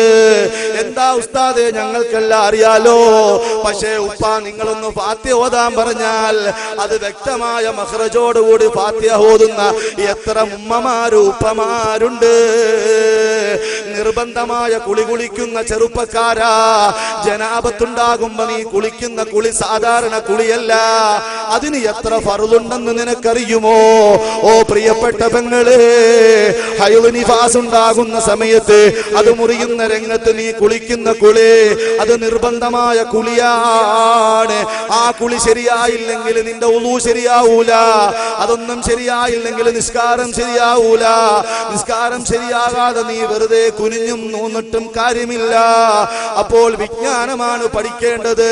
അത് ഒഴിവ് സമയത്ത് പഠിക്കാൻ ശ്രമിക്കുന്ന എത്ര ഉപ്പമാരുണ്ട്, എത്ര ഉമ്മമാരുണ്ട്. പണ്ടുകാലങ്ങളിൽ മദ്രസയിൽ നിന്ന് ഉസ്താദുമാര് പഠിപ്പിച്ചു, കോഴിക്ക് കാല് 2, കുളിയുടെ ഫർള് 2. സാധാരണ നമ്മള് വെള്ളം കോരി അങ്ങ് കുളിക്കും, അതിന് സാധാ കുളി എന്നാ പറയുന്നത്. ഞാൻ കുളിക്കുന്നു എന്ന് കരുതിയാ പോലും നീയത്താവൂല. പാട്ട് കേട്ട് നല്ല നീട്ടിയ വയല് കേൾക്കാമെന്നിരിക്കുന്ന എന്റെ ചെറുപ്പക്കാരാ, ഒരുപക്ഷെ നിങ്ങളെ ഞാൻ കുറ്റപ്പെടുത്തുകയല്ല. വയല് എങ്ങനെയുണ്ടെന്ന് നോക്കാൻ വന്നവരുണ്ട്, ഇഖ്ലാസോടെ കേൾക്കാൻ വന്നവരുണ്ട്. അല്ലാഹു നമ്മയെല്ലാം മുഖ്ലിസീങ്ങളിൽ പെടുത്തി അനുഗ്രഹിക്കുമാറാകട്ടെ. വെറും പാട്ട് കേട്ടങ്ങ് പോകാതെ മസ്അല പറയുന്ന പറയുന്ന വഅദുകൾ സംഘടിപ്പിച്ചോ. കുളിയുടെ ഫർള് എന്താണെന്നറിയുമോ? 2 ഫർളാണുള്ളത്. നിർബന്ധമായ കുളിക്കേണ്ട സാഹചര്യം എപ്പോഴാണെന്നറിയുമോ?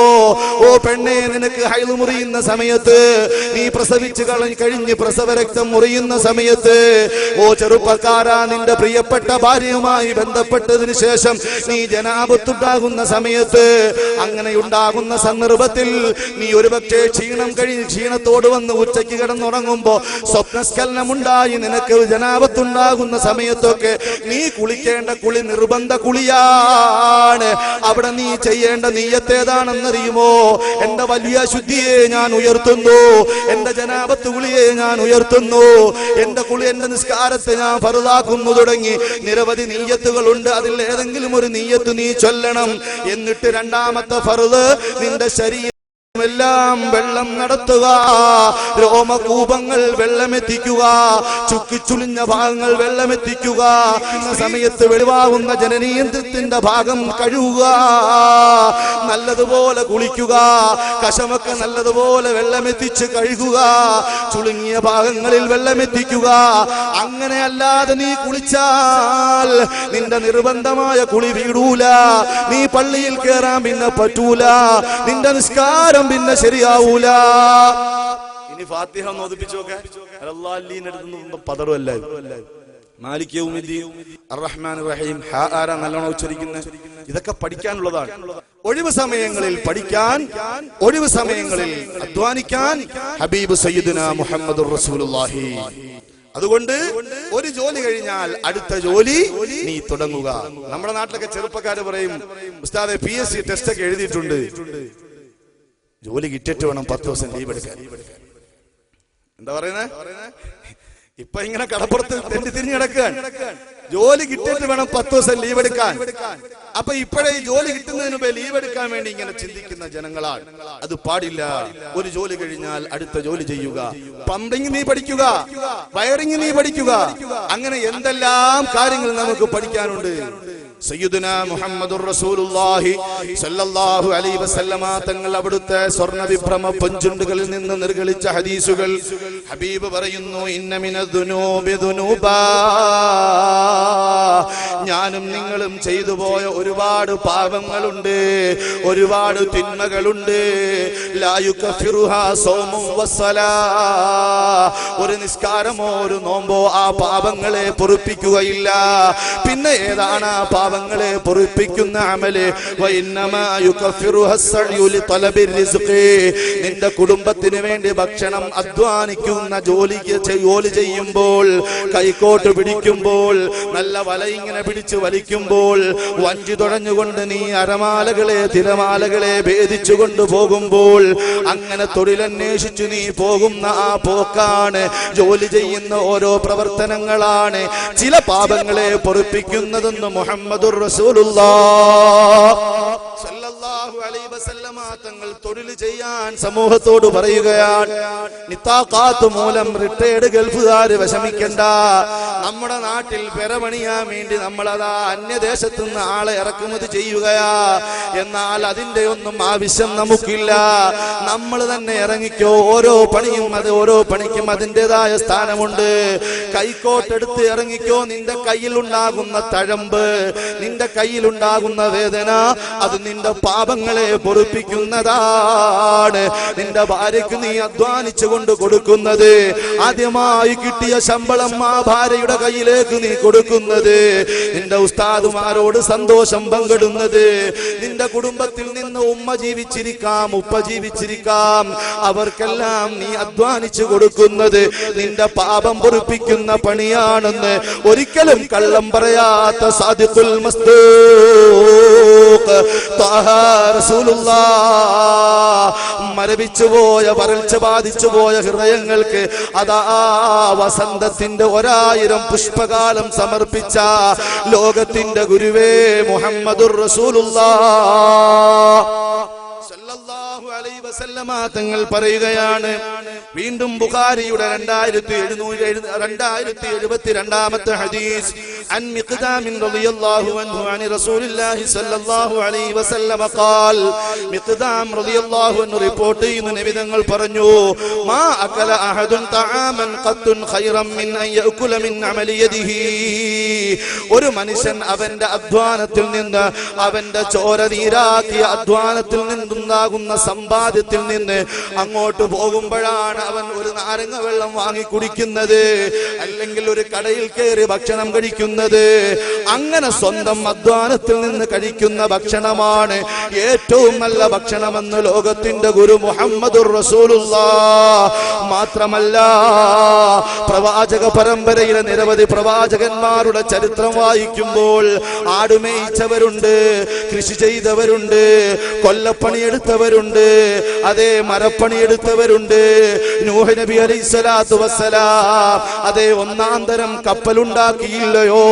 ദാവൂദ് നബി അലൈഹിസ്സലാത്തു വസ്സലാം പടച്ചട്ടയുണ്ടാക്കിയില്ലയോ? വഅന്ന നബിയല്ലാഹി ദാവൂദ് അലൈഹിസ്സലാം കാന യഅകുലു മിൻ അമലി യദിഹി സ്വന്തം കരങ്ങൾ കൊണ്ട് ഉണ്ടാക്കിയ അധ്വാനത്തിൽ നിന്നുള്ള സമ്പത്തിൽ നിന്നാണ് ദാവൂദ് നബി ഭക്ഷിച്ചതെങ്കിൽ ഒരു സുഹൃത്തിന്റെ കയ്യിൽ പോയി എനിക്കൊരു 5 രൂപ തരൂ, ഞാനൊന്ന് നാരങ്ങ വെള്ളം കുടിക്കട്ടെ, ചായ കുടിക്കട്ടെ, പെണ്ണെ ഈ ഗ്ലാസ്സിൽ കുറച്ച് പഞ്ചാര തരൂ, കുറച്ച് തേയില തരൂ, ഈ കപ്പിൽ കുറച്ച് അരി തരൂ എന്ന് പറഞ്ഞ് അയൽ വീട്ടിൽ പോയി ചോദിക്കുന്നതിനേക്കാളും സുഹൃത്തിന്റെ പോക്കറ്റിൽ നിന്ന് പൈസ എടുക്കുന്നതിനേക്കാളും നീ അധ്വാനിച്ച പൈസ കൊണ്ട് കഴിക്കലാണ് ഏറ്റവും നല്ല ഭക്ഷണമെന്ന് സയ്യിദുനാ മുഹമ്മദുർ റസൂലുള്ളാഹ്. പണി ചെയ്തിടും പാപങ്ങൾ ജോലി കഴിഞ്ഞവർ പോകുമ്പോൾ അവരുടെ കൂലിയുടൻ നൽകാൻ അരുളി ചെയ്ത റസൂലുള്ളാഹ്. ഹസ്ബി റബ്ബി ജല്ലല്ലാഹ് അഗദി ദയാലു ഹബീബുല്ലാഹ് അമന്നാ ബി റസൂലില്ലാഹ്. അനബി തങ്ങളുടെ ഹഖദിനാൽ ഈ നാട് ബലാകളെ മാറ്റല്ലാൻ. ഹബീബ് നേരിട്ട മൂന്നാമതൊരു വിഷയം പരസ്പരം സ്നേഹമില്ലാത്തൊരു സമൂഹത്തെയാണ്. ഹബീബ് സയ്യിദുനാ മുഹമ്മദുർ റസൂലുള്ളാഹ് സല്ലല്ലാഹു അലൈഹി വസല്ലമ തങ്ങൾ മരുഭൂമിയിൽ കണ്ടത് അവരെ സ്നേഹത്തോടെ ഒരുമയോടെ ഉള്ള സമൂഹമാക്കി മാറ്റേണ്ടതുണ്ട്.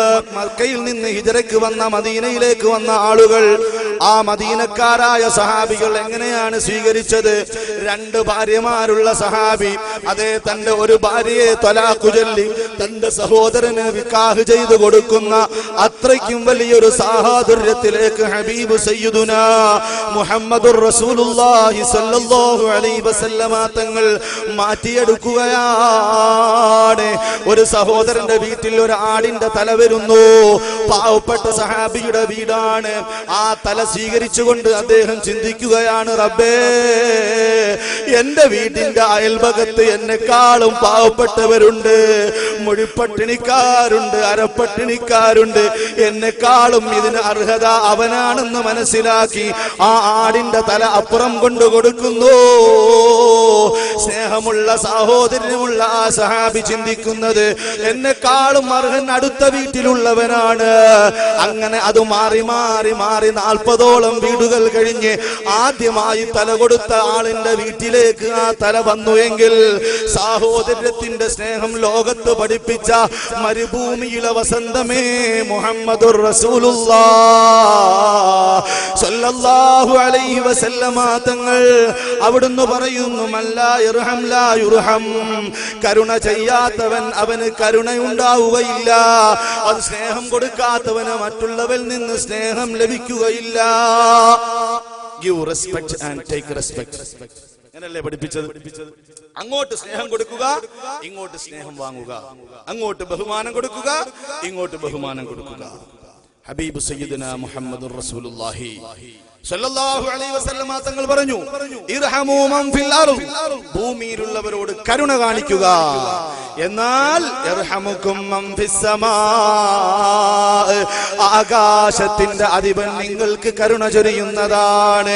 കരുണയുടെ മാനുഷിക മൂല്യത്തിന്റെ മാനവികതയുടെ സംസാരം മരുഭൂമിയിൽ നിന്ന് സംസാരിച്ച നേതാവ് സയ്യിദുനാ മുഹമ്മദുർ റസൂലുള്ളാഹ് അവിടെ ഇരിക്കുന്ന സമയത്തൊരു ജൂതന്റെ മയ്യിത്ത് കൊണ്ടുപോകുമ്പോൾ അതൊരു മനുഷ്യന്റെ മയ്യിത്താണെന്ന് പറഞ്ഞ് ബഹുമാനിച്ച മുഹമ്മദുർ റസൂലുള്ളാഹ് സ്വല്ലല്ലാഹു അലൈഹി വസല്ലമ തങ്ങൾ മാനവികതയുടെ സംസാരം ലോകത്ത് ആദ്യമായി പഠിപ്പിക്കുകയാണ്.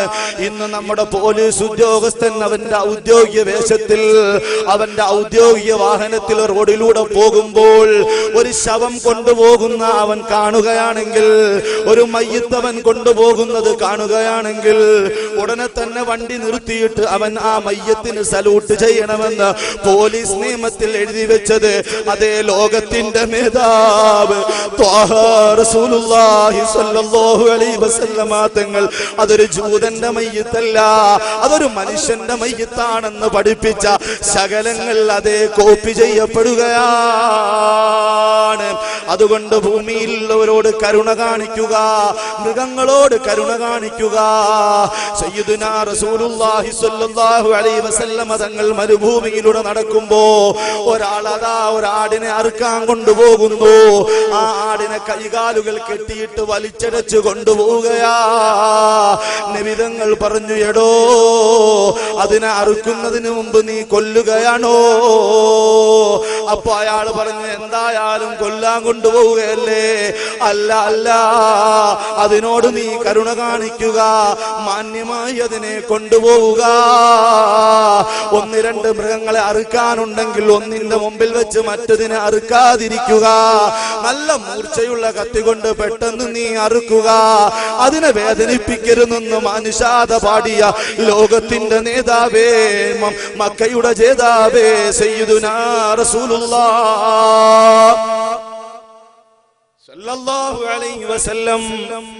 അതാ ചരിത്രങ്ങൾ പരിശോധിക്കുമ്പോൾ ആക്രമിക്കപ്പെട്ടവന്റെ പ്രാർത്ഥന അള്ളാഹു സ്വീകരിക്കുന്നതാണ്. ഒരു ഹിജാബുമില്ല, ഒരു മറയുമില്ല. നാം ഒരാളെ ആക്രമിച്ചു കഴിഞ്ഞാൽ അവൻ ബലഹീനനാണെങ്കിൽ അവൻ തിരിഞ്ഞങ്ങിരുന്ന് പ്രാർത്ഥിച്ചു കഴിഞ്ഞാൽ പൊന്നുമോനെ അല്ലാഹ് അപ്പോൾ തന്നെ പ്രതികരിക്കുമെടാ. അതുകൊണ്ട് നീ മസിൽ പവറിന്റെ അധികാരം ഇവിടെ എടുക്കണ്ട, ബലഹീനരോട് നീ അക്രമം കാണിക്കണ്ട. അതേ തിരമാലകളെ അവഗണിച്ചുകൊണ്ട് മത്സ്യബന്ധനത്തിന് പോയൊരു സഹോദരൻ അവന്റെ വയലിൽ അവന്റെ വലയിൽ സുന്ദരമായൊരു മീൻ കേഴി, ഒരു മത്സ്യം കിട്ടി. വലിയ ഒരു മത്സ്യം കിട്ടിയപ്പോൾ അവന് സന്തോഷമായി. അവൻ അതും കൊണ്ട് വീട്ടിലേക്ക് പോവുകയാ. എന്റെ മക്കൾക്ക് ഇന്ന് ഞാനിത് കൊണ്ട് കൊടുക്കുകയാ, എന്റെ പ്രിയപ്പെട്ട ഭാര്യയ്ക്ക് ഞാനിത് കൊണ്ട് കൊടുക്കുകയാ. അവൻ അത് വിൽക്കാൻ ഉദ്ദേശിച്ചിട്ടില്ല. മത്സ്യബന്ധനത്തിന് പോകുന്ന മുഅ്മിനീങ്ങൾ എന്റെ മുമ്പിലുണ്ട്, മത്സ്യക്കച്ചവടം നടത്തുന്നവരുണ്ട്. നല്ല ചെമ്മീൻ കിട്ടുമ്പോ ചിലത് വീട്ടിൽ കൊണ്ടുവരാറില്ലേ, നല്ല മീൻ കിട്ടുമ്പോ ഭാര്യയ്ക്ക് കൊണ്ട് കൊടുക്കാറില്ലേ. അങ്ങനെ കൊണ്ട് കൊടുക്കാൻ വേണ്ടി വരുന്ന സമയത്ത് ഒരു അക്രമിയായ മനുഷ്യൻ കുതിരപ്പുറത്ത് വന്നിട്ട് നീ മത്സ്യം വിൽക്കുന്നോ എന്ന് ചോദിച്ചപ്പോൾ ഞാൻ വിൽക്കുന്നില്ല, ഇതെന്റെ കുടുംബത്തിനുള്ളതാണെന്ന് പറഞ്ഞു പോകാൻ ഒരുങ്ങുന്ന സമയത്ത് ആ ആരോഗ്യമുള്ള മനുഷ്യൻ ആ ബലഹീനനായ മത്സ്യത്തൊഴിലാളിയെ അടിച്ചു വീഴ്ത്തിയിട്ട് ആ മത്സ്യവുമായി പോവുകയാണ്. പക്ഷേ ഈ പാവപ്പെട്ടവൻ നിലവിളിക്കുകയാണ്, വിഷമിക്കുകയാണ്. അതേ അല്ലാഹുവിന്റെ ദർബാറിലേക്ക് കൈ ഉയർത്തിയിട്ട് കരയുകയാണ്. യാ അല്ലാഹ് റബ്ബേ ഇലാഹി ഖലഖ്തനി മിസ്കീനൻ ളഈഫാ വഖലഖ്തഹു ഖവിയ്യൻ അലീഫാ. നീ എന്നെ ബലഹീനനായി സൃഷ്ടിച്ചു, എനിക്ക് അവനെ തടുക്കാനുള്ള ആരോഗ്യമില്ല. അവന് നീ ഉഗ്ര സ്വഭാവമുള്ള ആരോഗ്യമുള്ളവനായി സൃഷ്ടിച്ചു. പടച്ച റബ്ബേ ഫഖുദ് ബിഹഖി ഫീ ഹാദിഹി സഅ. ഇപ്പോൾ തന്നെ എന്റെ ബാധ്യത, എന്റെ ഹഖിന് പിടിച്ചു തരണേ അല്ലാഹ്. ഫമാ അസ്ബിറു ഇലൽ ആഖിറ. മഹ്ശറ മൈതാനിയിൽ എല്ലാവരുടെയും കണക്ക് ശരിപ്പെടുത്തുന്ന ലോകമാണ്. അവിടെ ഒരാൾക്കും കള്ളവക്കീലാകാൻ പാടില്ല. അവിടെ ഒരാളും ജാമ്യത്തിനില്ല. കൊമ്പുള്ള ആട് കൊമ്പില്ലാത്ത ആടിനെ കുത്തിയിട്ടുണ്ടെങ്കിൽ അതേ കൊമ്പില്ലാത്ത ആടിന് അള്ളാഹ് കൊമ്പ് കൊടുത്തിട്ട് തിരിച്ചു കുത്തിപ്പിക്കുന്ന ലോകമാണ്. നീതിയുടെ ലോകമാണ്, സ്നേഹത്തിന്റെ ലോകമാണ്, സൗഹാർദ്ദത്തിന്റെ സമയമാണ്. അവിടെ വെച്ച് എനിക്ക് അങ്ങോട്ട് ക്ഷമിക്കാൻ കഴിയൂല. അതുകൊണ്ട് ഇപ്പോൾ തന്നെ എന്റെ ഹക്ക് എനിക്ക് പിടിച്ചു തരണമെന്ന് ഈ ആക്രമിക്കപ്പെട്ട മനുഷ്യനങ്ങ് കരയുന്ന നേരത്ത് അതാ ആ മനുഷ്യൻ കൊണ്ടുപോയ മത്സ്യം അത് തിന്നാൻ വേണ്ടി നല്ലതുപോലെ ഫ്രഷ് ആക്കിയിട്ട് പൊരിച്ചു ഭാര്യങ്ങ് കൊണ്ടുവച്ചപ്പോൾ അത് ഒന്നാമത്തെ കഷ്ടം തന്നെ എടുക്കുന്ന സമയത്ത് ഒരു മുള്ളവന്റെ കയ്യിലേക്ക് തറയ്ക്കുകയാണ്. ആ മുള്ള് തറച്ചു കയറിയിട്ട് വേദന സഹിക്കാൻ പറ്റുന്നില്ല. വൈദ്യന്റെ അടുക്കലേക്ക് ഓടുന്നു. വൈദ്യൻ പറഞ്ഞു, വേദന മാറണമെങ്കിൽ വിരൽ മുറിക്കേണ്ടി വരും. ആ വിരൽ മുറിച്ചു മാറ്റുന്നു. വീണ്ടും വേദന സഹിക്കാൻ കഴിയുന്നില്ല. അപ്പോഴാണ് അതാ കൈ മുറിക്കാൻ പറയുന്നു. അങ്ങനെ ആ കൈയുടെ ഓരോ ഭാഗങ്ങളും മുറിച്ചു മാറ്റുന്നു. അങ്ങനെ ഒറ്റക്കയ്യനായി സമൂഹം അവഗണിക്കുന്നു. അക്രമം പാടില്ല ചെറുപ്പക്കാരാ.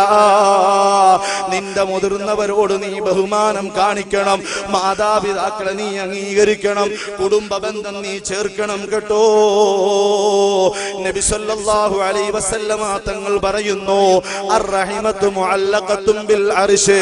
ഈ കുടുംബ ബന്ധം എന്ന് പറയുന്നത് അർശുമായി ബന്ധപ്പെട്ടതാണ്. ഈ അർശ് വിളിച്ചു പറയും, ഈ കുടുംബ ബന്ധം വിളിച്ചു പറയും, മൻ വസലനി വസലഹുല്ലാഹ്. എന്നെ ചേർത്തവനെ അല്ലാഹു ചേർക്കുന്നതാണ്. വമൻ ഖതഅനി ഖതഅഹുല്ലാഹ്. കുടുംബ ബന്ധം മുറിച്ചവനെ അല്ലാഹു മുറിച്ചു കളയുന്നവനാണ്. ലാ തൻസിലുർ റഹ്മത്തു അലാ ഖൗമിൻ ഫീഹിം ഖാതിഉർ റഹിം.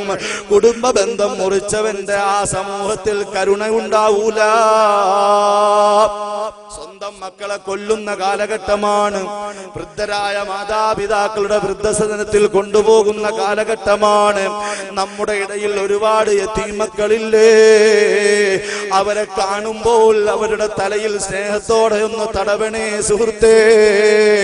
ആ കുട്ടിയുടെ തലയിൽ നിന്ന് പതിച്ച ഓരോ രോമത്തിന്റെയും കണക്കനുസരിച്ച് നിന്റെ ചെറിയ പാപം പൊറുക്കുമെന്ന് ഹദീസിലില്ലേ? യതീമിനെ സംരക്ഷിക്കുന്നവനും ഞാനും സ്വർഗത്തിൽ ഇപ്രകാരമാണെന്ന് നിബിധങ്ങൾ വിരല് പൊക്കി കാണിച്ചില്ലേ? യതീമായി പോയ വീട്ടിൽ, ഓരോ വാപ്പമാര് മരിച്ചുപോയ വീട്ടിൽ ചെന്നാൽ കുടുംബത്തിന്റെ താളം തെറ്റിപ്പോയത് നമുക്ക് കാണുന്നില്ലേ? യതീം കുട്ടികൾ കരയുന്നത് നമ്മുടെ സമൂഹത്തിലില്ലേ? മൈനർ യതീമായി കൺതടം ഒലിച്ചില്ലേ? മണവാട്ടിയെയും വിട്ടതത്ഭുതമല്ലേ? കെട്ടിപ്പുണർന്നവൾ ചുംബനം തന്നില്ലേ? അവളന്യമെത്തയിൽ പെട്ടതത്ഭുതമല്ലേ? ഒരു കുടുംബനാഥൻ പെട്ടെന്ന് നഷ്ടപ്പെടുമ്പോൾ ആ കുടുംബത്തിന്റെ സാമ്പത്തിക മേഖല താളം തെറ്റുന്നു, അദബ് താളം തെറ്റുന്നു, ആരുമില്ലാത്തൊരവസ്ഥയായി മാറുന്നു. അല്ലാഹുവേ, ഞങ്ങളുടെ മക്കളെ നീ യതീമുകളാക്കല്ല, ഭാര്യമാരെ വിധവകളാക്കല്ല. ഞാൻ ഇന്നിങ്ങോട്ട് വരുമ്പോൾ ആദ്യമായി എന്റെ സുഹൃത്ത് പറഞ്ഞു, ഉസ്താദേ, നമുക്ക് ഈ വീട്ടിലൊന്ന് കയറേണ്ടതുണ്ട്. ഈ വീട്ടിലൊന്ന് കയറിക്കഴിഞ്ഞാൽ അവര് ഭക്ഷണം തന്ന വീടാണ്, ഇന്നത്തെ 2 നേരത്തെ ഭക്ഷണം തന്ന വീടാണ്. അവിടെ 3 മക്കളെ കാണിച്ചു തരികയാണ്. ഇവന്റെ ഉപ്പ മരണപ്പെട്ടു പോയി ഉസ്താദേ. വഞ്ചനയുടെ ലാഞ്ചനയില്ലാത്ത പിഞ്ചോമനയുടെ മുഖത്ത് നോക്കിയപ്പോൾ ഉപ്പ പോയതവൻ അറിയുന്നില്ല. ഉപ്പ എങ്ങോട്ടാണ് പോയതെന്നവന് മനസ്സിലാക്കാനുള്ള കഴിവില്ല. പെൺകുട്ടിയുണ്ടല്ലോ, 2 ആൺകുട്ടിയുണ്ടല്ലോ. അല്ലാഹുവേ, ആ സഹോദരന് മഗ്ഫിറത്ത് കൊടുക്കണേ റഹ്മാനേ. ആകെയുള്ള ഒരു സന്തോഷം മദീനയിൽ അടങ്ങാൻ പറ്റിയിട്ടുള്ളതെന്നാണ്.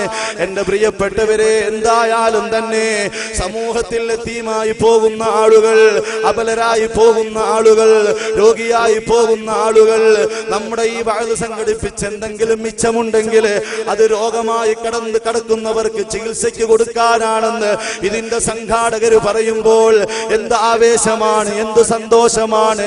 അതുകൊണ്ട് എന്റെ പ്രിയപ്പെട്ട സുഹൃത്തേ, നീ അവരെ സന്തോഷിപ്പിക്കുകയും ചിരിപ്പിക്കുകയും ചെയ്യണമെന്ന് വിനീതമായി ഞാൻ ഓർമ്മപ്പെടുത്തുകയാണ്. നാലാമത്തെ ഒരു വിഷയം ലൈംഗിക അരാജകത്വം. 65 വയസ്സുള്ള ഒരു കാരണവർ റോഡിലൂടെ ഭ്രാന്തിയായി നടന്ന 15 വയസ്സുള്ള ഒരു പെൺകുട്ടി. ഈ പെൺകുട്ടിയെ മിഠായി വാങ്ങാൻ പൈസ കൊടുത്തുകൊണ്ട് മാനഭംഗപ്പെടുത്തിയ ഒരു വാർത്ത 2 ആഴ്ചയ്ക്ക് മുമ്പ് മലപ്പുറം ജില്ലയിൽ സംഭവിച്ചതായി നാം വായിച്ചു. അതിന്റെ ജാമ്യാപേക്ഷ നിരസിച്ചുകൊണ്ട് കോടതിയിൽ നിന്ന് വന്ന വാർത്തയാണ് വായിച്ചത്. നേരിട്ടറിയാവുന്ന ഒരു സുഹൃത്ത് ഈ വാർത്തയുമായി എന്റെ അടുക്കൽ വന്ന് ആ വിഷയം സംസാരിച്ചപ്പോൾ നമ്മുടെ പ്രഭാഷണ വേദിയിൽ അതൊന്ന് സൂചിപ്പിക്കേണ്ടത് അത്യാവശ്യമാണെന്ന് ഞാൻ മനസ്സിലാക്കുകയാണ്. കാരണം നബി സല്ലല്ലാഹു അലൈഹി വസല്ലമ തങ്ങൾ മരുഭൂമിയുടെ വസന്തം വിരിക്കാൻ വേണ്ടി ചെല്ലുന്ന നേരത്ത് അവിടെ കണ്ടൊരു അജ്ഞതയാണ്, അവിടെ കണ്ടൊരു അനീതിയാണ്, ലൈംഗികമായ അരാജകത്വങ്ങളും ചൂഷണങ്ങളും. നാം മനസ്സിലാക്കണം, എന്താണ് ഇങ്ങനെ ഈ 65 വയസ്സുള്ള ഒരു കാരണവർക്ക് 15 വയസ്സുള്ള ഒരു പെൺകുട്ടിയോട് അടുക്കുവാനും ബലാത്സംഗം ചെയ്യുവാനും മാനഭംഗം പെടുത്തുവാനുമുള്ള ഒരു മനസ്സുണ്ടായത്? എന്റെ പ്രിയപ്പെട്ടവരെ, അതിനൊരു പരിധിവരെ കാരണം നമ്മുടെ ഭാര്യമാരാണ്, നമ്മുടെ ഉമ്മമാരാണ്. ഈ ഉമ്മമാര് വിചാരിച്ചാൽ ചെറുപ്പക്കാരെ ഭർത്താക്കന്മാരെ നിലക്ക് നിർത്താൻ കഴിയും. നാം മനസ്സിലാക്കണം, ഹബീബ് സയ്യിദുനാ മുഹമ്മദുർ റസൂലുള്ളാഹി സല്ലല്ലാഹു അലൈഹി വസല്ലമ തങ്ങൾ നല്ല പെണ്ണ് എന്ന് പറഞ്ഞുകൊണ്ട് പറയുന്നു. ആരാണ് നല്ല പെണ്ണ്? ഇദാ നളറ ഇലൈഹാ സറത്തുഹു. നല്ല ഭാര്യ എന്ന് പറഞ്ഞാൽ അവളുടെ മുഖത്തേക്ക് ഭർത്താവ് നോക്കിയാൽ ആ ഭർത്താവിന് സന്തോഷമുണ്ടാകുന്ന സ്വഭാവത്തിലുള്ള പ്രതികരണമുള്ള പെണ്ണാണ് നല്ല പെണ്ണ്. അവൾ നല്ലതുപോലെ കണ്ണെഴുകി, അവളുടെ കണ്ണ് എഴുതി നല്ല സൗന്ദര്യം ചമഞ്ഞൊരുകി ഭർത്താവിന്റെ മുമ്പിൽ വരണം, അവനെ ആകർഷിപ്പിക്കണം. അല്ലാതെ കല്യാണങ്ങൾക്ക് പോകുമ്പോൾ, പുറത്തേക്ക് പോകുമ്പോൾ അപ്പോഴല്ല പെണ്ണെ നീ ചമഞ്ഞൊരുങ്ങേണ്ടത്. നബി സല്ലല്ലാഹു അലൈഹി വസല്ലമ തങ്ങൾ കണ്ണെഴുതാത്ത പെണ്ണിനെ ഇഷ്ടപ്പെട്ടിരുന്നില്ല. ഒരു ഭർത്താവിനെ സൂക്ഷിക്കേണ്ട കടമ, അവന്റെ എല്ലാ കുറ്റങ്ങളും ഉണ്ടാകുന്നതിൽ നിന്ന് സംരക്ഷിക്കേണ്ട കടമ ആ ഭർത്താവിന്റെ നല്ലവളായ ഭാര്യയ്ക്കാണ്. ഇന്ന് ഒരു സൂചി വിൽക്കപ്പെടണമെങ്കിൽ പെണ്ണിന്റെ അവറത്ത് പ്രദർശിക്കപ്പെടുകയാണ്. സമൂഹത്തിൽ ഒരു സൂചി വിൽക്കപ്പെടണമെങ്കിൽ ആ പെണ്ണിന്റെ അവറത്ത് കാണിക്കപ്പെടുകയാണ്. വസ്ത്രധാരണയിൽ പൊതുധാരയിൽ നിൽക്കുന്ന ഉമ്മമാര് പോലും, സ്ത്രീകൾ പോലും പിന്നോട്ട് പോവുകയാണ്. സാമ്പത്തികമായി നാം ഒരുപാട് പുരോഗമിച്ചെങ്കിലും, വിദ്യാഭ്യാസമായി നാം ഒരുപാട് പുരോഗമിച്ചെങ്കിലും ഒരു വസ്ത്രവിപ്ലവം ഉണ്ടാക്കാൻ നമുക്ക് കഴിഞ്ഞിട്ടില്ല. അതുകൊണ്ട് എന്റെ പ്രിയപ്പെട്ടവരെ, ഹബീബ് സയ്യിദുനാ മുഹമ്മദുർ റസൂലുള്ളാഹി സല്ലല്ലാഹു അലൈഹി വസല്ലമ തങ്ങൾ അണിഞ്ഞൊരുങ്ങിയിട്ട് റോഡിലൂടെ നടക്കുന്ന അന്യപുരുഷന്മാരെ കണ്ണോട് ചേർപ്പിക്കുന്ന, അവനെ തന്നിലേക്ക് അടുപ്പിക്കുന്ന സ്വഭാവമുള്ള, അങ്ങനെയുള്ള സ്വഭാവമുള്ള പെണ്ണിനെ ശപിച്ചുകൊണ്ട് ഹദീസുകളിലൂടെയും ഖുർആനിലൂടെയും അതേ ലൈംഗികമായ അരാജകത്വം തടയാൻ വേണ്ടി നിരവധി സംസാരങ്ങൾ, നിരവധി പ്രഭാഷണങ്ങൾ ഹബീബ് സയ്യിദുനാ മുഹമ്മദുർ റസൂലുള്ളാഹി സല്ലല്ലാഹു അലൈഹി വസല്ലമ തങ്ങൾ നടത്തുകയാണ്. എന്റെ പ്രിയപ്പെട്ടവരെ, സ്കിൻ ടൈറ്റ് പാന്റ് ഇട്ടുകൊണ്ട്, വസ്ത്രമിട്ടുകൊണ്ട് ഒരു പെണ്ണ് പോയാൽ ആ പെണ്ണിന്റെ പിറവെ അവളുടെ ചന്തം കണ്ടുകൊണ്ട് നീ പോയാൽ, എന്റെ പ്രിയപ്പെട്ട ചെറുപ്പക്കാരാ, നിന്റെ കൈവെള്ളയിൽ തെളിഞ്ഞു വരുന്ന മൊബൈൽ ഉപയോഗിച്ച് ഏതെങ്കിലും ഒരു പാവപ്പെട്ട പെണ്ണിന് നീ മിസ്ഡ് കോൾ ഇട്ട് കഴിഞ്ഞാൽ, ആ പെണ്ണിനെ നീ വശീകരിച്ചു കൊണ്ട് പോയി കഴിഞ്ഞാൽ, അവളുടെ അഭിമാനം ക്യാമറയിൽ നീ പകർത്തിയിട്ട് അവളെ നീ വശീകരിച്ചു കൊണ്ട് വിവിധ സ്ഥലങ്ങളിൽ കൊണ്ട് പോയി അവളുടെ അഭിമാനം നീ പിച്ചി ചീന്തി കഴിഞ്ഞാൽ, എന്റെ പ്രിയപ്പെട്ട പെങ്ങളെ, കോളേജിൽ പോകുന്ന സമയത്ത് ഏതെങ്കിലും ഒരു ചെറുപ്പക്കാരൻ നിന്നെ വിടാതെ പിന്തുടർന്നുകൊണ്ട് പ്രേമത്തിന്റെ അഭ്യർത്ഥനകൾ നിന്റെ മുമ്പിലേക്ക് വെക്കുമ്പോൾ, നിന്റെ സൗന്ദര്യം കണ്ടുകൊണ്ട് അവൻ നിന്നെ വശീകരിക്കുമ്പോൾ ഒരിക്കലും പെട്ടുപോകാൻ പാടില്ല. അങ്ങനെ വരാതിരിക്കാൻ നിന്റെ വസ്ത്രം നീ മാറ്റിയെടുക്കുക, നീ പർദ്ദ ധരിക്കുക. സയ്യിദുനാ മുഹമ്മദുർ റസൂലുള്ളാഹി സല്ലല്ലാഹു അലൈഹി വസല്ലമ തങ്ങൾ പറഞ്ഞു, നിസ്കാരത്തിൽ വരെ നീ നിസ്കരിക്കാൻ വരേണ്ടത് നിങ്ങളുടെ വീടിന്റെ ഉള്ളിന്റെ ഉള്ളാണ്. സയ്യിദുനാ റസൂലുള്ളാഹി സല്ലല്ലാഹു അലൈഹി വസല്ലം. എന്നാൽ ഇന്ന് പള്ളിയിലേക്ക് കൊണ്ടുപോകുവാനും പൊതുവേദികളിൽ പ്രത്യക്ഷപ്പെടുത്തുവാനും അതുപോലെ തന്നെ സ്ത്രീകൾക്ക് പ്രത്യേകമായി പൊതുരംഗത്ത് പ്രവർത്തിക്കുവാനും ഒക്കെ ആളുകൾ രംഗത്തിറങ്ങുന്ന ഒരു കാലഘട്ടത്തിൽ എന്റെ പ്രിയപ്പെട്ട ഉമ്മമാരെ വ്യക്തമായി നാം മനസ്സിലാക്കേണ്ടതുണ്ട്, ചിന്തിക്കേണ്ടതുണ്ട്.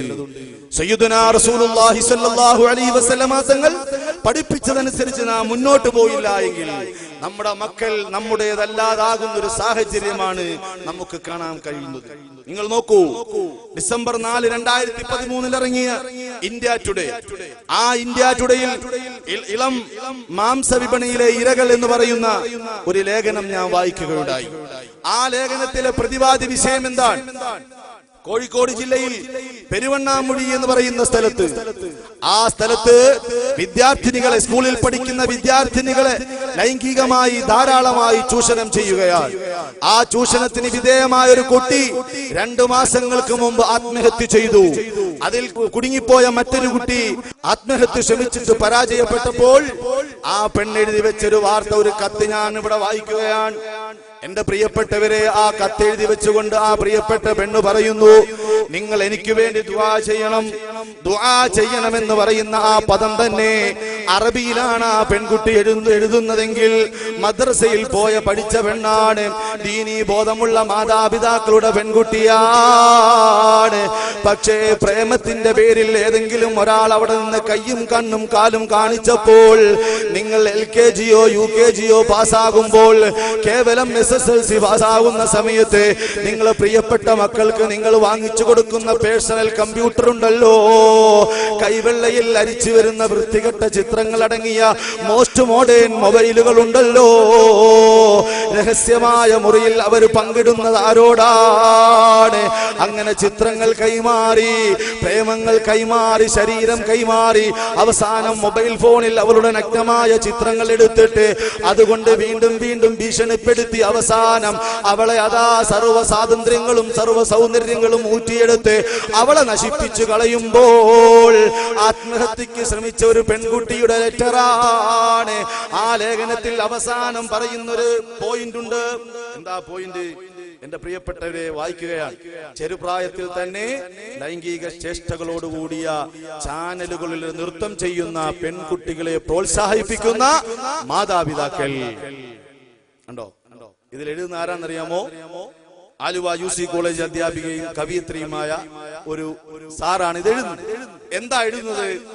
ചെറുപ്രായത്തിലെ തന്നെ ലൈംഗിക ചേഷ്ടകളോടുള്ള ചാനലുകളുടെ നൃത്തം ചെയ്യുന്ന പെൺകുട്ടികളെ പ്രോത്സാഹിപ്പിക്കുന്ന മാതാപിതാക്കളും അത് കണ്ടുവളരുന്ന പ്രേക്ഷകരുമൊക്കെ ഇത്തരം അനീതികൾക്ക് കൂട്ടുനിൽക്കുകയാണ്. സ്വന്തം മക്കളെ പ്രോത്സാഹിപ്പിക്കുകയാണ്.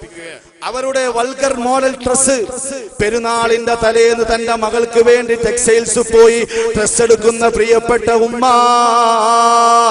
നിങ്ങളുടെ മകളുടെ ശരീരഭാഗങ്ങൾ വൃത്തിയായി കാണാൻ പറ്റുന്ന രീതിയിൽ, അവളുടെ ശരീരത്തിന്റെ ലാവണ്യങ്ങൾ പുറത്ത് തെളിഞ്ഞു വരുന്ന രീതിയിലുള്ള വസ്ത്രം വാങ്ങിച്ചു കൊടുക്കുമ്പോൾ ഏതെങ്കിലും പോലീസ് സ്റ്റേഷനിൽ ഷുക്കൂറിന്റെ കൂടെ ഒളിച്ചോടി പോകുന്ന ചെറുപ്പക്കാരി, സുരേഷിന്റെ കൂടെ പോകുന്ന ചെറുപ്പക്കാരി പോലീസ് സ്റ്റേഷനിലോ കോടതി മുറിയിലോ നിന്നുകൊണ്ട് പറയുന്നു, ഇതുവരെ വളർത്തിയ എന്റെ ഉമ്മ എനിക്ക് വേണ്ട, തറയിൽ വെച്ചാൽ ഉറുമ്പരിക്കും, തലയിൽ വെച്ചാൽ പേനരിക്കും എന്ന് പറഞ്ഞ് പൊന്നുപോലെ വളർത്തിയ തന്റെ പ്രിയപ്പെട്ട മോളുണ്ടല്ലോ, പോലീസ് സ്റ്റേഷനിൽ SIയുടെ ക്യാബിൽ നിന്നുകൊണ്ട് ഉമ്മയുടെ മുഖത്ത് നോക്കി ഞാൻ നിങ്ങളുടെ കൂടെ ഇനിയില്ല, വളർത്തിയ ഉപ്പയുടെ മുഖത്ത് നോക്കി ഇനി ഞാൻ നിങ്ങളുടെ കൂടെ ഇല്ല എന്ന് പറഞ്ഞപ്പോൾ ബോധം കെട്ടി വീഴാനല്ലാതെ, അതേ തലയിൽ മുണ്ടിട്ടുകൊണ്ട് നടക്കാനല്ലാതെ, സമൂഹത്തിൽ അഭിമാനം നഷ്ടപ്പെട്ടു പോയി നടക്കാനല്ലാതെ പിന്നെ എന്തിനാണ് എന്റെ പ്രിയപ്പെട്ട മാതാപിതാക്കളെ നമ്മളെ കൊണ്ടാവുക?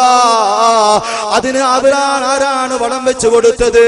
അവർക്ക് വസ്ത്രം വാങ്ങി കൊടുക്കുമ്പോൾ നിങ്ങളിപ്പോൾ ഇവിടെ വാഴ്ന്നിന് വന്നത് പല പർദ്ദ ധരിച്ച ഉമ്മമാരാണ്.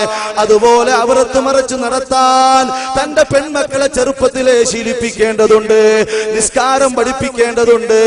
അതേ ഉപ്പമാരെ, നമ്മുടെ ചെറുമക്കളുണ്ടല്ലോ, അവരെ നിസ്കരിക്കാൻ പറയേണ്ടത് നീ പോയി നിസ്കരിച്ചിട്ട് വാടാന്നല്ല, വാമോനെ നമുക്ക് നിസ്കരിച്ചിട്ട് വരാമെന്ന് പറഞ്ഞ് അവരെ അവന്റെ ഇളം കൈയും പിടിച്ചുകൊണ്ട് ഉപ്പ പള്ളിയിലേക്ക് പോയാൽ ആ മിഹ്റാബ് ഒന്ന് പരിചയപ്പെടുത്തി കൊടുത്താൽ, അതേ പള്ളിയിലെ ഉസ്താദിനെ ഒന്ന് കാണിച്ചു കൊടുത്താൽ, മദ്രസയിൽ അവനെ ഒന്ന് കൊണ്ടാക്കിയാൽ, ലോകത്തിന്റെ ഘടനകൾ അവനെ ഒന്ന് പഠിപ്പിച്ചു കൊടുത്താൽ അവൻ നമുക്ക് ഉപകാരമുള്ളവനായി മാറും. പക്ഷേ മാതാപിതാക്കൾ ചെയ്യുന്നത് എന്താണെന്നറിയുമോ? സന്ധ്യയാകുമ്പോൾ സീരിയലിന്റെ മുമ്പിൽ ഇരിക്കുകയാ. ഒരു സഹോദരൻ എനിക്ക് ഫോൺ ചെയ്യുന്നു, കഴിഞ്ഞ ആഴ്ച പ്രസംഗിക്കാൻ വരുന്ന ഉസ്താദല്ലയോ? അതെ, ഞാൻ തന്നെയാണെന്ന് പറഞ്ഞപ്പോൾ, ഉസ്താദെ സീരിയൽ കാണുന്ന ഉമ്മമാരുടെ ശല്യം ധാരാളമാ, ഒന്ന് കുറയ്ക്കാൻ ഉപദേശിക്കുമോ? അവരുടെ ഒരു കയ്യിൽ മോട്ടോറുണ്ട്, ആ കയ്യും പിടിച്ചുകൊണ്ട് ചാനലുകൾ ഇങ്ങനെ മാറ്റുമ്പോൾ വലത് കയ്യിൽ ഖുർആനുണ്ട്, യാസീന്റെ ഏടുകളുണ്ട്. എന്തിനാണെന്നറിയോ? ഒരു ധൈര്യത്തിന് പിടിച്ചേക്കുന്നതാ, ഓതാൻ വേണ്ടിയല്ല. ഞാനിത് വെറുതെ ആലങ്കാരികമായി പറയുകയല്ല. ആ വിളിച്ച ചെറുപ്പക്കാരൻ ഈ നാട്ടിൽ നിന്നാണ് വിളിച്ചതെങ്കിൽ എന്റെയും നിങ്ങളുടെയും എന്റെ വീട്ടിലുള്ള ആ വൃത്തികെട്ട ടിവികളിലും മാത്രം വരുന്ന ആ ചിത്രങ്ങൾ കണ്ടുകൊണ്ട് നമ്മുടെ ഇളം പ്രായമുള്ള മക്കൾ അവര് വിചാരിക്കും ഇതാണ് ജീവിതം. ഈ സീരിയലൊക്കെ എത്ര കട്ട് ആക്ഷൻ റിയാക്ഷൻ പറഞ്ഞിട്ടാണ് വന്നത്. പക്ഷേ ഇതൊന്നും നമ്മുടെ മക്കള് മനസ്സിലാക്കൂല. അവര് വിചാരിക്കും ഈ സൗന്ദര്യമാണ് ജീവിതം, ഈ സ്റ്റണ്ടാണ് ജീവിതം, ഇത് തന്നെയാണ് ജീവിതം. ഇതേപോലെ നമുക്കൊന്ന് അടിച്ചു പൊളിക്കാമെന്ന് അവർ വിചാരിക്കുമ്പോൾ ഒരു സീൻ തന്നെ എത്ര പ്രാവശ്യം എടുത്തിട്ടാണ് ഒപ്പിക്കുന്നത്, എത്ര പ്രാവശ്യം കട്ട് ആക്ഷൻ റിയാക്ഷൻ പറഞ്ഞിട്ടാണ് ഒരു സീൻ വരുന്നത്. ഇതൊന്നും നമ്മുടെ മക്കൾ അറിയുന്നില്ല. ഇതൊന്നും യാഥാർത്ഥ്യമല്ല മക്കളെ എന്ന് പറയാൻ ബോധമുള്ള മക്കൾ ഉമ്മമാരും മാതാപിതാക്കളുമാകണേ. മദ്രസയിൽ കൊണ്ട് ചേർക്കണേ. ഉന്നത വിദ്യാഭ്യാസത്തിന് വേണ്ടി മക്കളുടെ മദ്രസയുടെ സമയം ചുരുക്കി 7 മണിക്ക് കൊണ്ടാക്കുന്നു. 7:15 ഉപ്പാതാ കുത്തിപ്പിടിച്ച വടിയുമായി ചെന്നിട്ട്, ഉസ്താദേ മോന്റെ വണ്ടി വരും. അവൻ എവിടാ പഠിക്കുന്നത്? അവൻ ഡോക്ടറിനെ പഠിക്കുകയല്ല, MBBS പഠിക്കുകയല്ല, അവൻ LKG പഠിക്കുക, അക്ഷരം പഠിക്കാൻ പോവാ. ഈ മകനെ മദ്രസയിൽ 15 മിനിറ്റ്, സ്കൂളിൽ പോകണമെങ്കിലോ ഒരു ദിവസം മൊത്തത്തിൽ ഈ 7:15 ബസ്സിൽ കയറ്റുന്ന മകൻ സ്കൂളിൽ എത്തുന്നത് 9:15. ലോകമാകുന്ന ലോകത്തെല്ലാം കറങ്ങിയിട്ട് നമ്മുടെ മക്കൾ സ്കൂളിലേക്ക് ചെല്ലുമ്പോൾ മദ്രസയുടെ അടിവേര് അറുക്കുന്ന വിദ്യാഭ്യാസ പ്ലാനിങ് അല്ലേ? എന്റെ പ്രിയപ്പെട്ട ഉമ്മ, നെഞ്ചത്ത് കൈവച്ച് ആലോചിച്ചോ. നാം താരാട്ടി വളർത്തിയ നമ്മുടെ മക്കൾ, നാം ഓമനിച്ച് വളർത്തിയ നമ്മുടെ മക്കൾ, ആ മക്കൾ അതാ നമ്മളെ ഉപേക്ഷിച്ചുകൊണ്ട് ഏതെങ്കിലും ഒരു ചെറുപ്പക്കാരന്റെ പിന്നാലെ പോകുന്നതിന് കാരണം നാം ആ സന്ധ്യാനേരങ്ങളിൽ സീരിയലും സിനിമയും നമ്മുടെ നേതൃത്വത്തിൽ വെച്ചു കൊടുത്തത് കൊണ്ടാണ്. പഴയ കാലഘട്ടങ്ങളിൽ ദിക്റ് കേൾക്കാമായിരുന്ന നമ്മുടെ വീട്, ലാ ഇലാഹ ഇല്ലല്ലാഹയുടെ മധുരമായ മൊഴികൾ കേൾക്കാമായിരുന്ന വീട്, ഇടവഴികളിലൂടെ നടന്നു പോകുമ്പോ ഇവിടെ ഒരു മുസ്ലിം വീട് ഉണ്ട് എന്നറിയുന്ന രീതിയിൽ ദിക്റിന്റെയും സ്വലാത്തിന്റെയും ശബ്ദം അന്തരീക്ഷത്തിൽ മുഖതിരമാകുന്ന നമ്മുടെ സാഹചര്യം ഇന്ന് എങ്ങോട്ട് പോയി എന്റെ ഉമ്മമാരെ? അതുകൊണ്ട് നമ്മൾ ഇതാ പ്രതിജ്ഞ എടുക്കുക. ഇത് റബീഉൽ അവ്വലിന്റെ മാസമാണ്. ചന്ദ്രവദനത്തെ തോൽപ്പിക്കുന്ന അല്ലാഹുവിന്റെ റസൂലിന്റെ മുഖം, അതാ റസൂലിന്റെ ആ മുഖത്തിന്റെ ഉടമയായ ഹബീബ് ജനിച്ച മാസമാണ്. ആ മാസത്തിൽ ഒരു പ്രതിജ്ഞ എടുക്കുക. മക്കളെ നന്നായി പഠിപ്പിക്കാനും നിസ്കാരിക്കുന്ന സമയത്ത് അവരെ പള്ളിയിലേക്ക് കൊണ്ടുപോകാനും ദീനിയായ ചുറ്റുപാടിൽ വളർത്തുവാനും നമ്മുടെ മക്കളെ മദ്രസയിലും ദർസിലും കൊണ്ടുപോയി ഒരു ഹാഫിളാക്കാൻ, ഒരു ആലിമാക്കാൻ മനസ്സ് വെക്കണേ എന്റെ പ്രിയപ്പെട്ട ഉമ്മമാരെ. പൊന്നുമോന്റെ അധരങ്ങളിൽ നിന്ന് അടർന്നു വീഴുന്ന പരിശുദ്ധമായ ഖുർആൻ കേട്ടിട്ട് ആനന്ദിക്കുന്ന ഉമ്മമാരാകണേ. മരിച്ചു മലർന്ന് കിടക്കുമ്പോൾ നമ്മുടെ മുമ്പിൽ വന്ന് മയ്യത്ത് നിസ്കരിക്കാൻ യോഗ്യതയുള്ള പണ്ഡിതനായ മകനാക്കണേ. നമുക്ക് തൽക്കീൻ ചൊല്ലിത്തരാൻ അറിയുന്ന മകനാക്കണേ. അതേ, നമ്മൾ ബാങ്കിൽ ബാലൻസ് ഇട്ട പൈസയിൽ അവൻ വാങ്ങിച്ച കാറിൽ അവനിങ്ങനെ കറങ്ങി നടക്കുമ്പോൾ നമ്മുടെ മരണത്തിന്റെ ആണ്ടറുതി വരുമ്പോ ഉസ്താദിനെയോ മോദീൻ സാഹിബിനെയോ കണ്ടുപിടിച്ചിട്ട് 100-500 കൊടുത്തിട്ട് ഉപ്പാന്റെ ആണ്ടാണ് ഒരു ഫാത്തിഹ ഓതിക്കോ എന്ന് പറഞ്ഞിട്ട് നിങ്ങൾ ബാങ്കിൽ ബാലൻസ് ഇട്ട പൈസയിൽ അവൻ വാങ്ങിച്ച കാറിൽ അവൻ ബിസിനസ് സാമ്രാജ്യം വികസിപ്പിക്കാൻ വേണ്ടി പോകുമ്പോൾ അതേ റോഡിന്റെ വക്കിലുള്ള പള്ളി ഖബറിന്റെ അടുത്ത് ഒരു മതിൽ അപ്പുറം നിങ്ങൾ കരയുന്നുണ്ടാകും, നിങ്ങൾ വിഷമിക്കുന്നുണ്ടാകും. പൊന്നുമോനെ, നീ എന്നെ ഒന്ന് വന്നിട്ട് കണ്ടിട്ട് പോടാ, ഒരു ഫാത്തിഹ ഓതിടാ, ഒരു യാസീൻ ഓതിടാ, ഒരു പ്രാർത്ഥന നടത്തിടാ എന്ന് വിലപിക്കാനേ നമുക്ക് കഴിയുകയുള്ളൂ. അതുകൊണ്ട് ആത്മീയ ബോധമുള്ള മക്കളെ, ഹാഫിളീങ്ങളും ആലിമീങ്ങളുമായി ഈ ദുനിയാവിനും ദീനിനും ഉപകരിക്കുന്ന രീതിയിൽ വളർത്തിയെടുക്കാൻ, പ്രത്യേകിച്ച് നമ്മുടെ പെൺമക്കളെ വളർത്തിയെടുക്കുന്നതിന് ഉമ്മമാരുടെ ശ്രദ്ധ കൂടുതൽ വേണമെന്ന് ഈ വിഷയത്തിൽ ഹബീബ് സയ്യിദുനാ റസൂലുള്ളാഹ് സ്വല്ലല്ലാഹു അലൈഹി വസല്ലമ തങ്ങൾ ലൈംഗികമായ അരാജകത്വം ഒഴിവാക്കാൻ വേണ്ടി നമ്മളെ പഠിപ്പിച്ച ചില വചനങ്ങൾ മാത്രം ഉച്ചരിച്ചുകൊണ്ട് ഞാൻ നിർത്തുകയാണ്. അടുത്തതായി ഹബീബിന്റെ മുമ്പിലേക്ക് വരുന്ന പ്രശ്നം എന്താണെന്നറിയുമോ? തൗറാത്തിൽ ഹബീബിനെ കുറിച്ച് പുകഴ്ത്തിയിട്ടുണ്ട്, ഇഞ്ചീലിൽ ഹബീബിനെ കുറിച്ച് പുകഴ്ത്തിയിട്ടുണ്ട്, യഹൂദന്മാരുടെ കയ്യിലിരിക്കുന്ന തൗറാത്തിൽ ഹബീബിനെ കുറിച്ച് വ്യക്തമായിട്ടുണ്ട്. ആ വ്യക്തമായ സകലങ്ങളും സത്യങ്ങളും വസ്തുക്കളും സിഫത്തുകളും മറച്ചു വെക്കുന്ന യഹൂദികളോട് ഹബീബിന്റെ വിശേഷണം പറയുകയാണ്. ഇന്ന് റബീഉൽ അവ്വലിന്റെ മാസം ആകാശത്തേക്ക് ഉയരുന്ന സമയത്ത് അതിന്റെ പൊന്നമ്പിളി അതാ ചക്രവാളത്തിൽ കണ്ടപ്പോൾ ദീനീ ബോധമുള്ള ഉമ്മമാർക്ക് സന്തോഷം വന്നു. ഇനി 12 ദിവസം മൗലിദിന്റെ സമയങ്ങളാ, ബുർദയുടെ സമയങ്ങളാ, വഅലിന്റെ സമയങ്ങളാ, ആത്മീയമായ വീണ്ടെടുപ്പിന്റെ സമയങ്ങളാണ്. സന്തോഷം തന്നെ.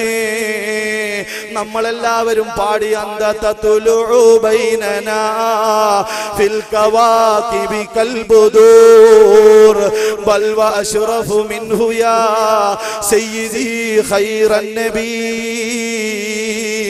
അസ്സലാത്തു അലൻ നബി. എല്ലാവർക്കും സന്തോഷം. കാരണം എന്താ? സല്ലല്ലാഹു അലൈഹി വസല്ലമ തങ്ങളാകുന്ന ഏറ്റവും വലിയ കാരുണ്യത്തെ പറയാൻ പോവുകയാണ്. നമ്മുടെ നിസ്കാരത്തിൽ നാം അത് പറയുന്നുണ്ട്. ആ ഹബീബ് സയ്യിദുനാ റസൂലുള്ളാഹി സ്വല്ലല്ലാഹു അലൈഹി വസല്ലം നമ്മുടെ നിസ്കാരത്തിൽ ഹബീബിനെ നാം സ്മരിക്കുന്നുണ്ട്. ഫാത്തിഹയുടെ അവസാനം ഇഹ്ദിനസ് സിറാത്തൽ മുസ്തഖീം അത് ഓതുന്ന സമയത്ത് അതാ ചില മുഫസ്സിറുകൾ അതിന് വിശദീകരണം പറഞ്ഞത്, നബിതങ്ങളിലേക്ക് ഞങ്ങളെ ചേർക്കണേ അല്ലാ. കാരണം ഏറ്റവും വലിയ സന്മാർഗത്തിന്റെ നേതാവ് നബിതങ്ങളാണ്. സന്മാർഗത്തിന്റെ വഴിയിൽ ചേർക്കണേ അല്ലാ, നബിതങ്ങളിലേക്ക് ഞങ്ങളെ ചേർക്കണേ അല്ലാ. പോരാ, തഹിയാത്തിന്റെ അവസാന സമയങ്ങളിലേക്ക് വരുമ്പോ അസ്സലാമു അലൈക അയ്യുഹൻ നബിയോ, ഓ നബിയേ, ഫിദാക അബീ വ ഉമ്മി യാ റസൂലല്ലാഹ്, എന്റെ ശരീരവും എന്റെ മാതാപിതാക്കളും അങ്ങയ്ക്ക് സമ്മാനമാണ് നബിയേ. എന്റെ സ്വത്ത് ഞാൻ ചേർത്തു തരുന്നു നബിയേ. എന്റെ സന്താനത്തെ അങ്ങക്ക് തരുന്നു നബിയേ. എന്റെ ഉമ്മവാപ്പയെ അങ്ങയ്ക്ക് സമ്മാനമാണ് നബിയേ. എന്റെ ഭാര്യ അങ്ങയ്ക്ക് സമ്മാനമാണ് നബിയേ. എന്റെ എല്ലാ വസ്തുവകകളും അങ്ങയ്ക്ക് സമ്മാനമാണ് നബിയേ. ഈ സമ്മതത്തിന്റെ സുന്ദരമായ പത്രമാണ് നാം അത്തഹിയാത്തിൽ പറയുന്നത്. അസ്സലാമു അലൈക അയ്യുഹൻ നബിയോ, ഓ പ്രവാചകരെ, എല്ലാം അങ്ങയുടെ മുമ്പിൽ ഞാൻ സമർപ്പിക്കുന്നു എന്ന് പറയുന്ന സമയത്ത് നീ നബിതങ്ങളുടെ നീ മനസ്സിൽ ഹാജരാക്കണമെന്ന് പണ്ഡിതന്മാർ എഴുതി വെക്കുമ്പോൾ നിസ്കാരത്തിലടക്കം അല്ലാഹു ഹബീബിന്റെ പേര് പറയാൻ നമ്മളോട് കൽപ്പിച്ചു. വാങ്ക് വിളിക്കുമ്പോൾ ഹബീബിന്റെ പേര് പറയാൻ കൽപ്പിച്ചു. ഖുത്ബ ഓതുമ്പോൾ ഒരു ഖതീബ് ഹബീബിന്റെ പേര് പറയാതെ മുന്നോട്ട് പോകൂല. വാപ്പയുടെ ഉമ്മയുടെ മയ്യത്ത് നിസ്കരിക്കുന്ന മകൻ അവൻ ആ വാപ്പയെ വേണ്ടി പ്രാർത്ഥിക്കുന്നതിന് മുമ്പ്, പ്രിയപ്പെട്ട ഉമ്മയുടെ മയ്യത്തിന് മുമ്പിൽ കരഞ്ഞ കണ്ണുമായി കലങ്ങിയ മനസ്സുമായി നിൽക്കുന്നതിന് മുമ്പ് അവൻ നബിതങ്ങൾക്ക് വേണ്ടി സ്വലാത്ത് ചൊല്ലേണ്ടതുണ്ട്. അങ്ങനെ എല്ലാ ഇബാദത്തിലും എല്ലാ ആരാധനയിലും അല്ലാഹു സുബ്ഹാനഹു വ തആല ഹബീബിനെ കൊണ്ടുവന്നിട്ടുണ്ട്. മുൻകഴിഞ്ഞ ഗ്രന്ഥങ്ങളിൽ കൊണ്ടുവന്നിട്ടുണ്ട്. ഇഞ്ചീലിലുണ്ട്, അതുപോലെ തന്നെ യഹൂദികളുടെ ഗ്രന്ഥമായ തൗറാത്തിലുണ്ട്. എന്നാൽ മദീനയിൽ വന്നപ്പോൾ ഹബീബിന്റെ ആ വിശേഷണങ്ങൾ അവർ മറച്ചു വെച്ചു. ആ യഹൂദികളുടെ പിന്തുടർന്നവർ റബീഉൽ അവ്വൽ മാസം ഉദിക്കുമ്പോൾ നബിദിനം ആഘോഷിക്കണ്ടെന്ന് പറയുന്നു, സന്തോഷിക്കണ്ടെന്ന് പറയുന്നു. അതേ ഇബ്ലീസ് അട്ടഹസിച്ചതുപോലെ അവർക്ക് ആ സമയം വരുമ്പോൾ ഒരു വിഷമമുണ്ടാകുന്നു. എന്നാൽ യഥാർത്ഥ മുഅ്മിനീങ്ങളുടെ സ്വഭാവം എന്താണ്? നബിതങ്ങളെ പുകഴ്ത്തുകയാണ്, പാടുകയാണ്, പറയുകയാണ്. വല്ലദീന ആമനൂ ബിഹി, അല്ലാഹുവിനെ കൊണ്ട് അല്ലാഹുവിന്റെ ഖുർആൻ പറയുന്നു, വല്ലദീന ആമനൂ ബിഹി, നബിതങ്ങളെ കൊണ്ട് വിശ്വസിച്ചവരാണ് അവർ. വഅസ്സറൂഹു, നബിതങ്ങളെ ബഹുമാനിക്കുകയും പുകഴ്ത്തുകയും ചെയ്യുന്നവരാണ്. വനസറൂ, നബിതങ്ങളെ സഹായിക്കുന്നവരാണ്, ദീനിനെ സഹായിക്കുന്നവരാണ്. വത്തബഉ നൂറല്ലദീ ഉൻസില മഅഹു, ആ നബിതങ്ങൾ അല്ലാഹുവിൽ നിന്ന് കൊണ്ടുവന്ന പ്രകാശത്തെ പിൻപറ്റി അവർ ജീവിക്കുന്നവരാണ്. ഖുൽ ബിഫദ്ലില്ലാഹി വബിറഹ്മതിഹി ഫബിദാലിക ഫൽഫറഹൂ, പരിശുദ്ധ ഖുർആൻ പറയുന്നു, ഏറ്റവും വലിയ കാരുണ്യമായ അല്ലാഹുവിന്റെ റസൂലിന്റെ കാരണം കൊണ്ട് നിങ്ങൾ സന്തോഷിക്കൂ മുഅ്മിനീങ്ങളെ. അതുകൊണ്ടാണ് നമുക്ക് സന്തോഷമുണ്ടാകുന്നത്, അതുകൊണ്ടാണ് നമുക്ക് ആനന്ദമുണ്ടാകുന്നത്.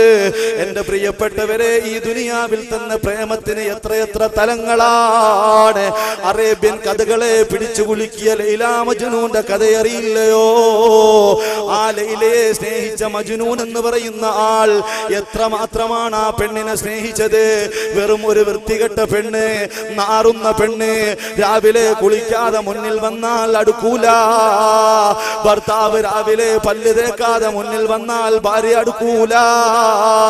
പൊട്ടാ നീ മുൻതുള്ളി പിഞ്ചോരക്കെട്ട, മുന്നീന്ന് കഷ്ടം ചുമന്നോരു കൊട്ട. ഓ പ്രിയപ്പെട്ട പെങ്ങളെ, നിന്റെ ശരീരത്തിന്റെ സൗന്ദര്യം കാണുമ്പോ നീ ഏതോ ഒരു വലിയ ലോകത്ത്, മായാ ലോകത്ത് ജീവിക്കണ്ട. കാഷ്ടം ചുമന്ന് നടക്കുന്ന കൊട്ടകളാണ് നമ്മൾ.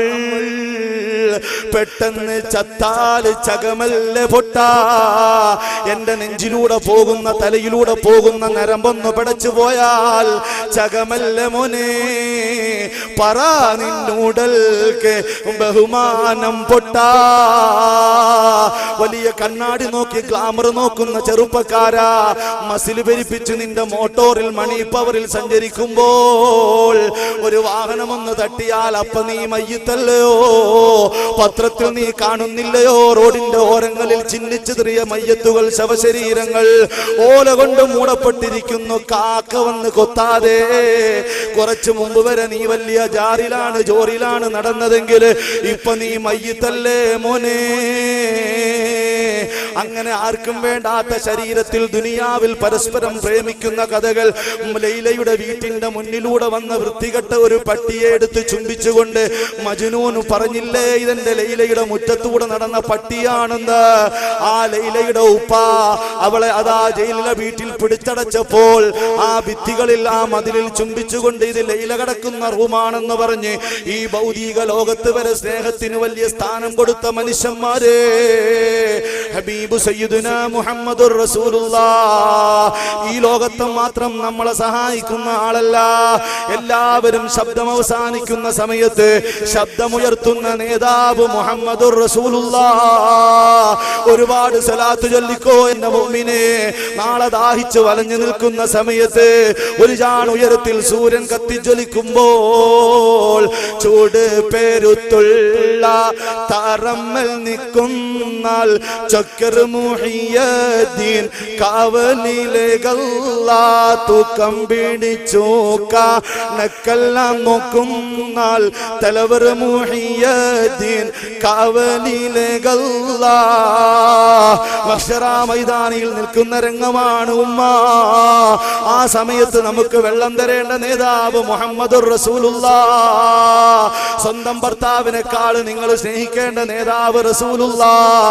സ്വന്തം ഭാര്യയെക്കാൾ നിങ്ങൾ സ്നേഹിക്കേണ്ടത് റസൂലുള്ളാഹ്. സ്വന്തം മകനേക്കാൾ സ്നേഹിക്കേണ്ടത് ഹബീബുള്ളാഹ്.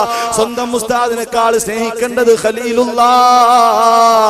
അങ്ങനെ ആരെക്കാളും സ്നേഹിക്കേണ്ട നേതാവ്, ലോകത്തിന്റെ ജേതാവ് നേതാവ്, ഖബറിൽ സമാധാനം തരേണ്ട നേതാവ്, മഹ്ശറയിൽ ശിക്ഷിക്കേണ്ട നേതാവ്, എല്ലാവരും വിയർപ്പിൽ കുളിക്കുന്ന നേരത്ത് ചൂടുപെരുത്ത തറമ്മൽ നിൽക്കുമ്പോൾ ശഫാഅത്തിന് വേണ്ടി ആദം നബിയുടെ അടുക്കൽ ചെല്ലുമ്പോൾ ആദം നബി കൈയൊഴിയുമ്പോൾ ശൈഖുൽ അംബിയാ നൂഹ് നബിയുടെ അടുക്കൽ ചെല്ലുമ്പോൾ അതേ ഇബ്രാഹിം നബിയുടെ അടുക്കൽ ചെല്ലുമ്പോൾ സർവ്വ പ്രവാചകന്മാരുടെ അടുക്കൽ ചെല്ലുമ്പോഴും അവർ അതാ മറ്റൊരാളെ കാണിച്ചു തരുന്നു. എല്ലാവരും അവസാനം ചെല്ലുമ്പോ സയ്യിദുനാ റസൂലുള്ളാഹ് സ്വല്ലല്ലാഹു അലൈഹി വസല്ലമ തങ്ങൾ നമുക്ക് വേണ്ടി ശുപാർശ ചെയ്ത് സ്വർഗത്തിലേക്ക് ആനയിക്കേണ്ട നേതാവല്ലയോ. സ്നേഹിക്കണ്ടേ ആ ഹബീബിനെ, സ്നേഹിക്കണ്ടേ ആ ഖലീലിനെ, പ്രേമഭാജനത്തിൽ അടയാളപ്പെടുത്തണ്ടേ, അവിടുത്തെ സ്നേഹപ്രപഞ്ചത്തിൽ ഒരു ബിന്ദുവായി അലിഞ്ഞു ചേരണ്ടേ. നമ്മൾ കണ്ടില്ലേ അൽ ഫജ്റുൽ മുനീർ ഫി സ്വലാത്തി അലൽ ബശീറുൻ നദീർ ലിൽ ഇമാം ഫാക്കിഹാനി റഹിമഹുമുല്ലാഹ്. നബി തങ്ങളെ പുകഴ്ത്തി ഒരുപാട് എഴുതിയ മഹാനാണ്. ഡമസ്കസിൽ അതാ നബി തങ്ങളുടെ നഅ്ലെ മുബാറക് ഉണ്ടെന്ന് അറിയുന്നു. ആ പരിശുദ്ധമായ പാദുകം ചുംബിക്കാൻ വേണ്ടി സിയാറത്തിന് വേണ്ടി പോകുന്നു. എന്നിട്ട് അവിടെ ചെന്നിട്ട് ആ പവിത്രമായ പാദുകം എടുത്ത് ചുംബിച്ചിട്ട് പറയുന്നു വലൗ ഖീല ലിൽ മജ്നൂനി ലൈലാ വവസ്ലഹാ തുരീദു അമിദ് ദുനിയാ വമാ ഫീ തവായാഹാ. അറേബ്യൻ പ്രേമകഥകളെ പിടിച്ചു കുലുക്കിയ ലൈലയോട്, അതേ ലൈലയെ പ്രേമിച്ച മജ്നൂനിനോട് നിനക്ക് ലൈലയെ വേണോ അതോ ദുനിയാവിന്റെ മറ്റേതെങ്കിലും വേണോ എന്ന് ചോദിച്ചാൽ ലഖാല ഗുബാറും മിൻ തുറാബീനി അലിഹാ അഹബ്ബു ഇലാ നഫ്സി വഅശ്ഫാ ലിബൽവാഹാ. അവളെ സ്നേഹിച്ചതിന്റെ പേരിൽ എന്റെ ജീവിതം നഷ്ടപ്പെട്ടുവെങ്കിലും അവൾ ഈ ദുനിയാവിൽ ധരിച്ച ചെരുപ്പിന്റെ അടിയിലെ ഒരു മണ്ണാണ് ഈ ദുനിയാവിലെ മറ്റേതിനേക്കാളും എനിക്ക് ഇഷ്ടമെന്ന് ഭൗതിക ലോകത്തെ പ്രേമത്തിന്റെ ആളുകൾ പോലും പറയുന്നെങ്കിൽ ലോകത്ത് സമാധാനത്തിന്റെ സന്ദേശം കൊണ്ടുവന്ന ഖബറിൽ നമ്മളെ രക്ഷിക്കേണ്ട, ആഖിറത്തിൽ രക്ഷിക്കേണ്ട അതേ സയ്യിദുനാ റസൂലുള്ളാഹി സ്വല്ലല്ലാഹു അലൈഹി വസല്ലമ തങ്ങളെ എത്രമാത്രമാണ് എന്റെ പ്രിയപ്പെട്ട ഉമ്മ വാങ്ങി വിളിക്കുന്ന സമയത്ത് നിങ്ങളുടെ തലയിലെ മുണ്ടെവിടെയാ? ഉസ്താദുമാരെ കാണുമ്പോ തലയെക്കെട്ട് കാണുമ്പോ റോഡിലൂടെ പോകുന്ന നിന്റെ ആ തലയിലുള്ള സ്ക്രാഫ് പല്ലാതെ താഴേക്ക് പോകുമ്പോ അവരെ കാണുമ്പോ മാത്രം നീ എടുത്തിടുന്ന നിന്റെ സ്ക്രാഫ് ഉണ്ടല്ലോ, തലയിലെ മുണ്ടുണ്ടല്ലോ, നീ ആരെയാണ് പേടിക്കുന്നത്? നിന്റെ തെറ്റായ നടത്തത്തിൽ ആര് കാണുന്നുള്ള ബോധം വേണം. സയ്യിദുനാ റസൂലുള്ളാഹി സ്വല്ലല്ലാഹു അലൈഹി വസല്ലമ തങ്ങൾ അല്ലാഹുവിന്റെ ഖുർആൻ പറയുന്നു നിങ്ങളുടെ അമലുകൾ അല്ലാഹുവും അല്ലാഹുവിന്റെ റസൂലിനും പ്രദർശിക്കപ്പെടുന്നതാണ്. അതുകൊണ്ടാണ് സർവ്വ ഇമാമുകളും സൂക്ഷിച്ചു ജീവിച്ചത്. സർവ്വ ഇമാമുകളും നബി തങ്ങളുടെ പേര് കേൾക്കുമ്പോൾ എഴുന്നേറ്റ് നിന്നിട്ടുണ്ട്. വാങ്ക് വിളിക്കുമ്പോൾ അതേ സംസാരം നിർത്തണേ ചെറുപ്പക്കാരാ. മൊബൈലിൽ നീ സംസാരിച്ചു കൊണ്ടിരിക്കുമ്പോഴാണ് നിന്റെ നേതാവിന്റെ പേര് പള്ളിയുടെ മിനാരത്തിൽ നിന്ന് അന്തരീക്ഷത്തിലേക്ക് മുഖിതമാകുന്നത്. അപ്പോൾ നിന്റെ ഭൗതിക സംസാരം നീ നിർത്തണേ ചെറുപ്പക്കാരാ. ഇമാമുൽ അഅ്സം അബൂ ഹനീഫ റളിയല്ലാഹു അൻഹു മഹാൻ പറയുന്നു അന്തല്ലദീ ലൗലാക മാ ഖുലിക ഇംറുൻ കല്ലാ വലാ ഖുലികൽ വറാ ലൗലാക. അങ്ങ് ഇല്ലായിരുന്നെങ്കിൽ ഒരു മനുഷ്യനെയും സൃഷ്ടിക്കൂല. പോരാ വലാ ഖുലികൽ വറാ ലൗലാക. ഒരൊറ്റ സൃഷ്ടികളെയും അല്ലാഹു സൃഷ്ടിക്കൂല. അന്തല്ലദീ ലമ്മാ തവസ്സല ആദമു, ആദം നബി അലൈഹിസ്സലാം തവസ്സുൽ ചെയ്ത് രക്ഷപ്പെട്ടത് അങ്ങയെ കൊണ്ടല്ലോ. മിൻ സല്ലത്തിൻ ബിക ഫാസ വഹുവ അബാക. അങ്ങയുടെ പിതാവായ ആദം നബി തന്നെ അതേ അങ്ങയെ കൊണ്ട് തവസ്സുൽ ചെയ്ത് റബ്ബിന്റെ അടുക്കൽ സ്ഥാനമുറപ്പിച്ചപ്പോൾ ഒരു അമലുമില്ലാത്ത ഞാനും നിങ്ങളും എത്രയാണ് സ്നേഹിക്കേണ്ടത്? നിങ്ങൾ കണ്ടില്ലേ, നമ്മളോട് വാളെടുത്ത് ബദർ യുദ്ധത്തിന് പോകാൻ ഇസ്ലാമിൽ ഇപ്പോൾ കൽപ്പനയില്ല. ഇവിടെ ഒരു ഉഹദില്ല, ഖന്തക്കില്ല, ഖൈബറില്ല. ചെറുപ്പക്കാരാ, പിന്നെ എന്ത് യുദ്ധമാണ് ഞാനും നീയും നടത്തേണ്ടത്?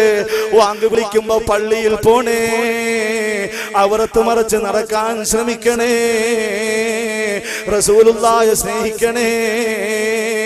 ഒരു ഗ്രൂപ്പ് വൈജാത്യങ്ങളില്ലാതെ റസൂലുള്ളാഹി സ്വല്ലല്ലാഹു അലൈഹി വസല്ലമ തങ്ങളെ സ്നേഹിച്ച് ആ സ്നേഹപ്രപഞ്ചത്തിൽ ഒരു ബിന്ദുവായി മാറണേ.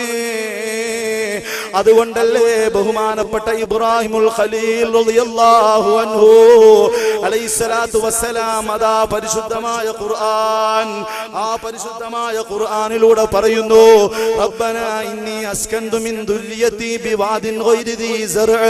അല്ലാഹുവേ, ഇസ്മാഈലാകുന്ന എൻ്റെ പ്രിയപ്പെട്ട മകനെ, എൻ്റെ പ്രിയപ്പെട്ട സന്തതികളെ, അതേ വിജനമായ മരുഭൂമിയിൽ ഒരു കൃഷിയുമില്ലാത്ത സ്ഥലത്ത് നിന്റെ പള്ളിയുടെ അടുക്കൽ ഇൻദ ബൈതിക്കൽ മുഹറം, അല്ലാഹുവേ വരൾച്ച ബാധിച്ച മരുഭൂമിയിൽ റബ്ബേ ഞാൻ ഉപേക്ഷിക്കുകയാണ്.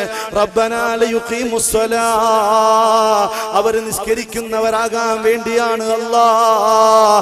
മരുഭൂമിയിലെ വസന്തം പറയുമ്പോൾ ആ ഇബ്രാഹിം നബി അലൈഹിസ്സലാത്തു വസ്സലാം ആ മരുഭൂമിയിൽ നബി തങ്ങളുടെ പിതാ പരമ്പരയിൽ ഇസ്മായിൽ നബി അലൈഹിസ്സലാത്തു വസ്സലാമെ ആ മരുഭൂമിയിൽ ഉപേക്ഷിച്ചിട്ട് പോയത് ലോകത്തിന് വസന്തം വിളമ്പാനാണ്.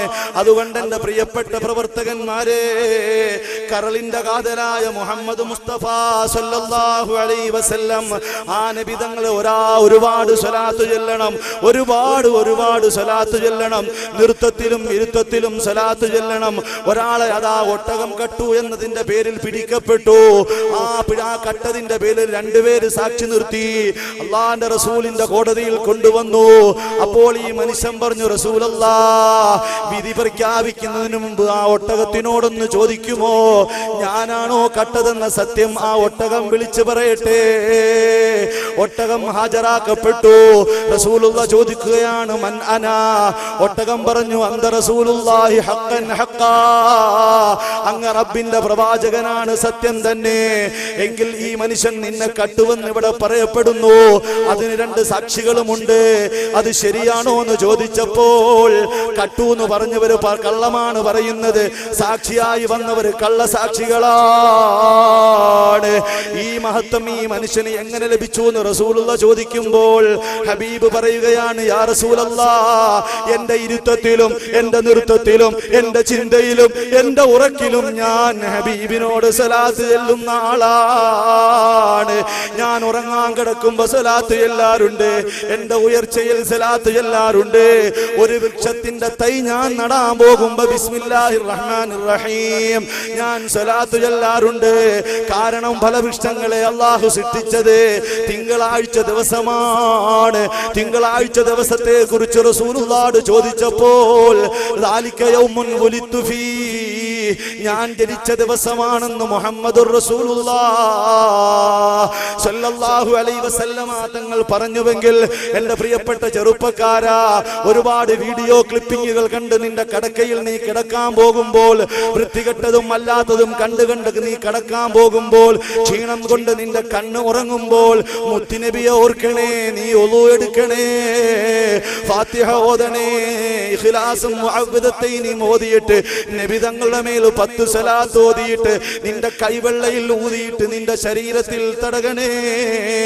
എൻ്റെ പ്രിയപ്പെട്ട പെങ്ങന്മാരെ, ഉമ്മമാരെ, എത്ര പുസ്തകങ്ങളാണ് ഞാനും നിങ്ങളും വായിച്ചു തീർക്കുന്നത്, എത്ര കഥാപുസ്തകങ്ങൾ, കിളിപ്പെടുത്തുന്ന കഥകൾ.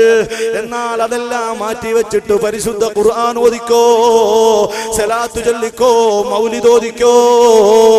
അങ്ങനെ നീ മൗലിദ് ഓതി സ്വലാത്ത് ചൊല്ലി ഹബീബിന്റെ പച്ചക്കുബ്ബ കാണുന്ന സമയത്ത് പാതിരാവിന്റെ പഴിവിൽ അരമനയുടെ അകത്തളങ്ങളിൽ ഉറങ്ങാൻ കിടക്കുമ്പോൾ മദീനയിൽ നിന്ന് മന്ദമാരുതൻ വന്ന് ഹൃദയം കുളിരുകയാണ്. ആത്മാവിന്റെ അന്തരാളങ്ങളിൽ നിന്ന് ആധ്യാത്മികതയുടെ അമരത്തിരുന്ന് മാലോകരുടെ മനോമുഖരത്തിൽ ഈമാനിന്റെ വെള്ളി വെളിച്ചം കാണിച്ചു തന്ന മുഹമ്മദുർ റസൂലുള്ളാഹി സ്വല്ലല്ലാഹു അലൈഹി വസല്ലമ തങ്ങളോടുള്ള അടങ്ങാത്ത പ്രണയമാണ്, അനുരാഗമാണ്, ആത്മബന്ധമാണ്, ആത്മഹർഷമാണ്, ആദർശത്തിൽ അധിഷ്ഠിതമായ സ്നേഹമാണ് നമുക്കുണ്ടാകേണ്ടത്. ഒരൊറ്റ ചരിത്രം ഞാൻ പറയുന്നു. എൻ്റെ പ്രിയപ്പെട്ടവരെ, നിങ്ങൾ ഒരു നിമിഷം ഒന്ന് എഴുന്നേറ്റ് നിൽക്കുമോ? നാം ഇവിടെ പറഞ്ഞതെല്ലാം ഹബീബിന്റെ ചരിത്രങ്ങളാണ്. ആധുനിക ലോകത്ത് എങ്ങനെ ജീവിക്കണമെന്ന് ഹബീബ് നമുക്ക് പറഞ്ഞു തരികയാണ്. ആ ഒരു ബന്ധത്തിന്റെ അടിസ്ഥാനത്തിലാണ് ഞാൻ ഇവിടെ വന്നത്. ഞാനും നിങ്ങളുമുള്ള ബന്ധം രക്തബന്ധമല്ല. ആദർശത്തിന്റെ ബന്ധമാണ്, സ്നേഹത്തിന്റെ ബന്ധമാണ്. ആ പ്രവാചക സ്നേഹത്തിൽ നാം ഒരുമിച്ച് കൂടുകയാണ്. നമുക്ക് ഈ ലോകത്ത് ഒരുപാട് ചെയ്തു തീർക്കാനുണ്ട്, പറഞ്ഞു തീർക്കാനുണ്ട്. ഹബീബിന്റെ മേൽ സ്വലാത്തു ചൊല്ലാനുണ്ട്. നാം മരിച്ചു പോകേണ്ടവരാണെന്ന ബോധം നമുക്ക് ഉണ്ടാവേണ്ടതുണ്ട്. സഹാബാക്കൾ ആ പ്രവാചകനെ എങ്ങനെയാണ് സ്നേഹിച്ചതെന്നറിയുമോ? സയ്യിദ് ഇബ്നുൽ ഹാരിസ് റളിയല്ലാഹു അൻഹു ഖദീജ ബീബി റളിയല്ലാഹു അൻഹായുടെ അടിമയായിരുന്നു. നബി തങ്ങൾക്ക് സമ്മാനമായി കൊടുത്തു. ഇപ്പോൾ സയ്യിദ് റളിയല്ലാഹു അൻഹു നബി തങ്ങളുടെ അടിമയാണ്. അങ്ങനെ ജീവിക്കുന്ന സമയത്താണ് ഈ സയ്യിദിന്റെ യഥാർത്ഥ ഉപ്പ അറിയുന്നു. പണ്ട് കാലത്ത് കൊള്ളക്കാര് കൊള്ളയടിച്ചു കൊണ്ടുപോയ സയ്യിദ് ഇപ്പോൾ മരുഭൂമിയിൽ ഹബീബിന്റെ അടിമയായിട്ടുണ്ട്. മുഹമ്മദുർ റസൂലുള്ളാഹി സ്വല്ലല്ലാഹു അലൈഹി വസല്ലമ തങ്ങളുടെ അടിമയായി മദീനയിലുണ്ട്. പോയി വിളിച്ചു കൊണ്ടുവരട്ടെയോ എന്ന് ഭാര്യയോട് ചോദിച്ച് മകനെ കൂട്ടാൻ വേണ്ടി അതാ മദീനയിലേക്ക് വരുന്നു. നബിതങ്ങളെ കണ്ടിട്ട് ഞാൻ അവന്റെ പിതാവാണെന്ന് പരിചയപ്പെടുത്തുന്നു. നബിതങ്ങൾ സയ്യിദിനെ വിളിക്കുന്നു. സയ്യിദേ, എപ്പോഴോ നിന്നെ നഷ്ടപ്പെട്ടു പോയി. നിന്നെ അന്വേഷിച്ച് ഒരു സ്ഥലത്തും ചെല്ലാനില്ല. അവസാനം ഇവിടെ ഉണ്ടെന്നറിഞ്ഞു നിന്റെ ഉപ്പ വന്നിരിക്കുകയാണ്. സയ്യിദേ, വീട്ടിലേക്ക് പോകൂ. സയ്യിദേ, നബിതങ്ങൾ സയ്യിദിനെ വിളിച്ച് വീട്ടിലേക്ക് പോകാൻ കൽപ്പിക്കുന്നു. അടിമത്ത മോചകനാണ് റസൂലുള്ളാഹി സ്വല്ലല്ലാഹു അലൈഹി വസല്ലമ തങ്ങൾ. അങ്ങനെ സയ്യിദിനോട് സയ്യിദിന്റെ ഉമ്മയെ കാണാൻ തറവാട്ടിലേക്ക് പോകാൻ പറഞ്ഞു. ഉപ്പയുടെ കൂടെ പോകാൻ പറഞ്ഞപ്പോൾ ആ സ്നേഹപ്രപഞ്ചത്തിൽ ഒരു ബിന്ദുവായി ചേർന്ന സയ്യിദ് റളിയല്ലാഹു അൻഹു പറയുന്നു, യാ റസൂലല്ലാഹ്, എന്നെ പറഞ്ഞു വിടല്ലേ ഹബീബേ, എന്നെ ഉപേക്ഷിക്കല്ലേ റസൂലേ. എന്റെ ഉമ്മയുടെ സുഖം, എന്റെ ഉമ്മയുടെ ആ സ്നേഹം ഞാൻ അനുഭവിച്ചിട്ടില്ല എങ്കിലും, എന്റെ ഉപ്പയുടെ സ്നേഹം ഞാൻ കണ്ടിട്ടില്ല എങ്കിലും, അങ്ങയുടെ അടിമയായി ഞാൻ ഇവിടെ ജീവിച്ച കാലത്തോളം അടിമത്തത്തിന്റെ ഒരു വിഷമവും ഞാൻ അനുഭവിച്ചിട്ടില്ല, ഒരു പ്രയാസവും ഞാൻ അറിഞ്ഞിട്ടില്ല. അവിടുത്തെ സുന്ദരമായ പരിസരത്ത് നിന്ന് പോകാൻ എന്നെ സമ്മതിക്കല്ലേ നബിയേ. എന്റെ ഉമ്മയിൽ കാണാത്ത സ്നേഹം, എന്റെ ഉപ്പയിൽ കാണാത്ത സ്നേഹം ഞാൻ അങ്ങയിൽ കാണുന്നു നബിയേ. എന്നെ പറഞ്ഞു വിടല്ലേ ഹബീബേ. ഈ സ്നേഹമാണ് സഹാബാക്കൾ കാണിച്ചത്. ഇതിന്റെ അതേ അർത്ഥമല്ലേ മൗലിദിൽ നമ്മൾ ഓതുന്നത്? അന്ത ഉമ്മുൻ അം അബൂൻ മാ റഅയ്നാ ഫീഹിമാ മിഥ്ല ഹുസ്നിക ഖത്തു യാ സയ്യിദി ഖൈറൻ നബി. ഉറക്കെ ചൊല്ലിക്കോ മദീനയിലേക്ക് സലാത്ത്. അസ്സലാത്തു അലൻ നബി. ഒരൽപ്പനേരം കാറ്റുകൊള്ളാൻ വേണ്ടി ആ കടൽ ഭാഗത്തേക്ക് ഞാൻ ചെന്നപ്പോൾ ആ ഇരുട്ടിനെ ഭേദിച്ചുകൊണ്ടൊരു ഉപ്പ വന്ന് പറഞ്ഞു, എനിക്ക് ഈമാൻ കിട്ടി മരിക്കണം. ഒരാള് വിളിച്ചു പറഞ്ഞു, ഉമ്മ മരണപ്പെട്ടു പോയി, മഗ്ഫിറത്തിന് വേണ്ടി പ്രാർത്ഥിക്കണം. 2 ദിവസം മുമ്പ് 22 വയസ്സുള്ള ഒരു സഹോദരി പ്രസവാനന്തരം മരണപ്പെട്ടു പോയി, ദുആ ചെയ്യണം. എന്റെ പ്രിയപ്പെട്ടവരെ, പള്ളിയിൽ നിസ്കരിക്കാൻ പോകുമ്പോ ചില ഖബറുകൾ കാണുമ്പോ നമ്മുടെ ഹൃദയത്തിൽ വല്ലാത്ത വേദനയല്ലേ? ആ ഖബറിൽ നമ്മുടെ ഉപ്പയുണ്ട്, ഉമ്മയുണ്ട്, ഭാര്യയുണ്ട്, സന്താനമുണ്ട്. അങ്ങനെ പലരും ഖബറിലാണ്. നമുക്കത് ബോധമാണ് വേണ്ടത്. ഏത് നിമിഷവും മരിച്ചു വീഴാൻ സാധ്യതയുള്ളവരാണ് നാം. നമുക്ക് ആകെ ചെയ്യാനുള്ള, എളുപ്പം ചെല്ലാനുള്ള ഇബാദത്താണ് സ്വലാത്ത്.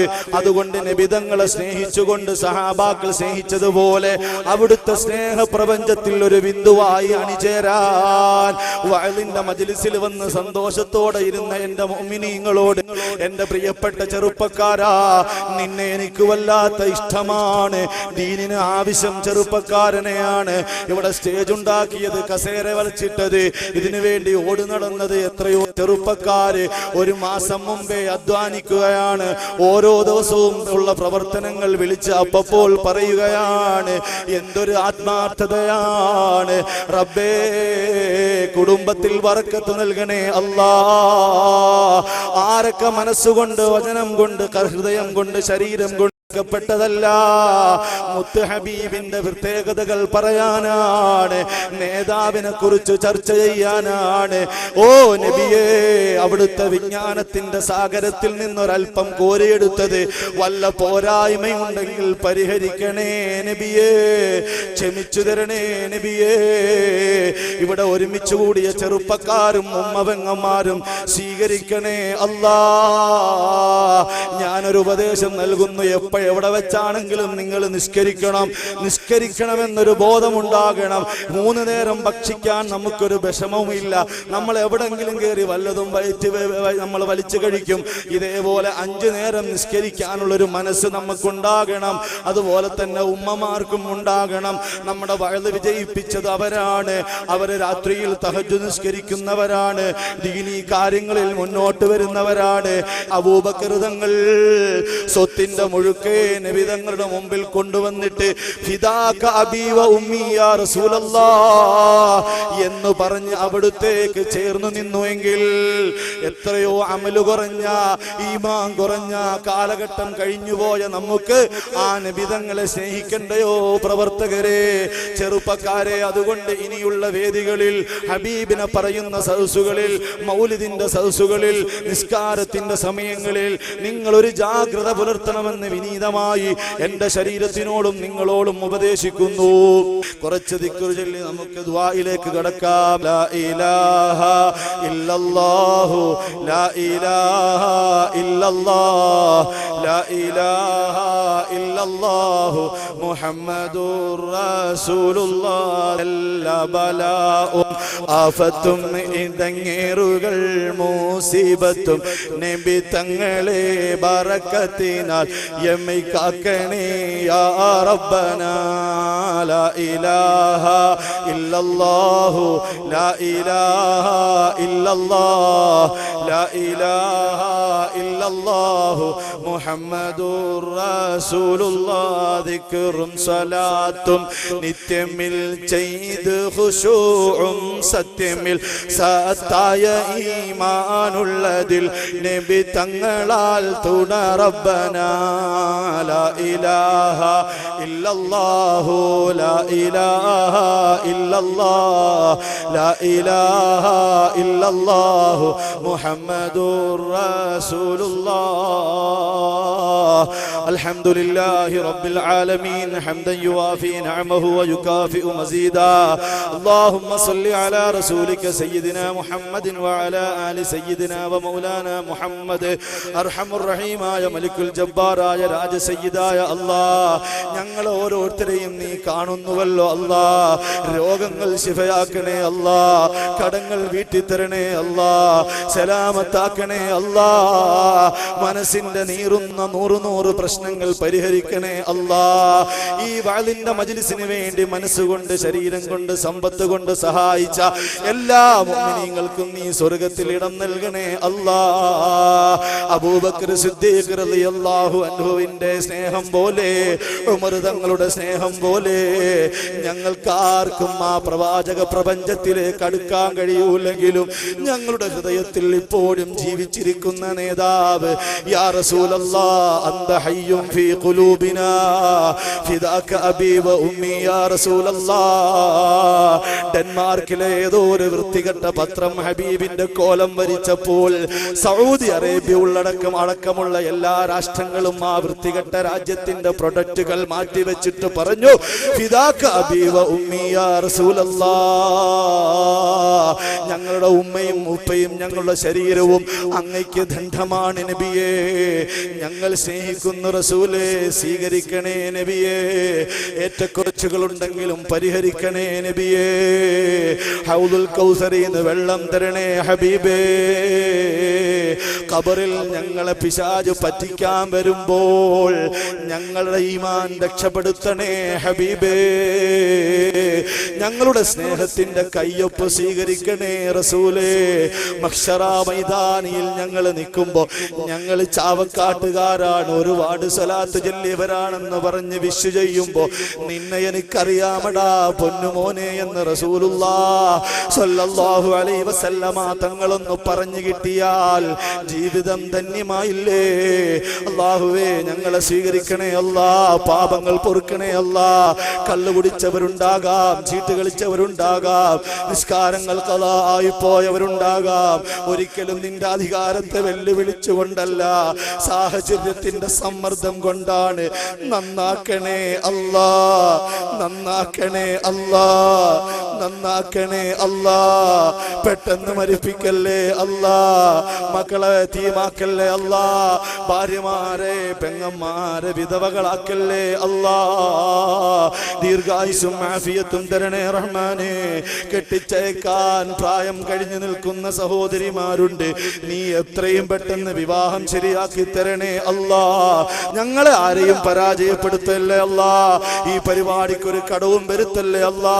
വളരെ പ്രതീക്ഷയോടെ പ്രസംഗം കേൾക്കാമെന്ന മുഅ്മിനീങ്ങൾക്ക് എന്തെങ്കിലും പറഞ്ഞു കൊടുത്തോ എന്ന് എനിക്കറിയൂല. പോരായ്മയുണ്ടെങ്കിൽ പരിഹരിക്കണേ അല്ലാ, സ്വീകരിക്കണേ അല്ലാ.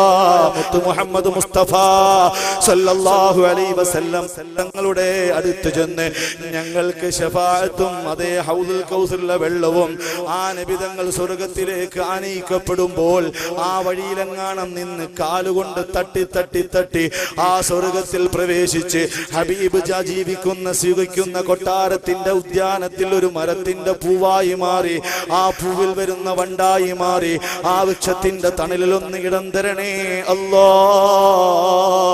നിസ്കാരമുള്ള ചെറുപ്പക്കാരാക്കണേ അല്ലാ, ബൈക്ക് അപകടത്തിൽ പെടുത്തല്ലേ അല്ലാ.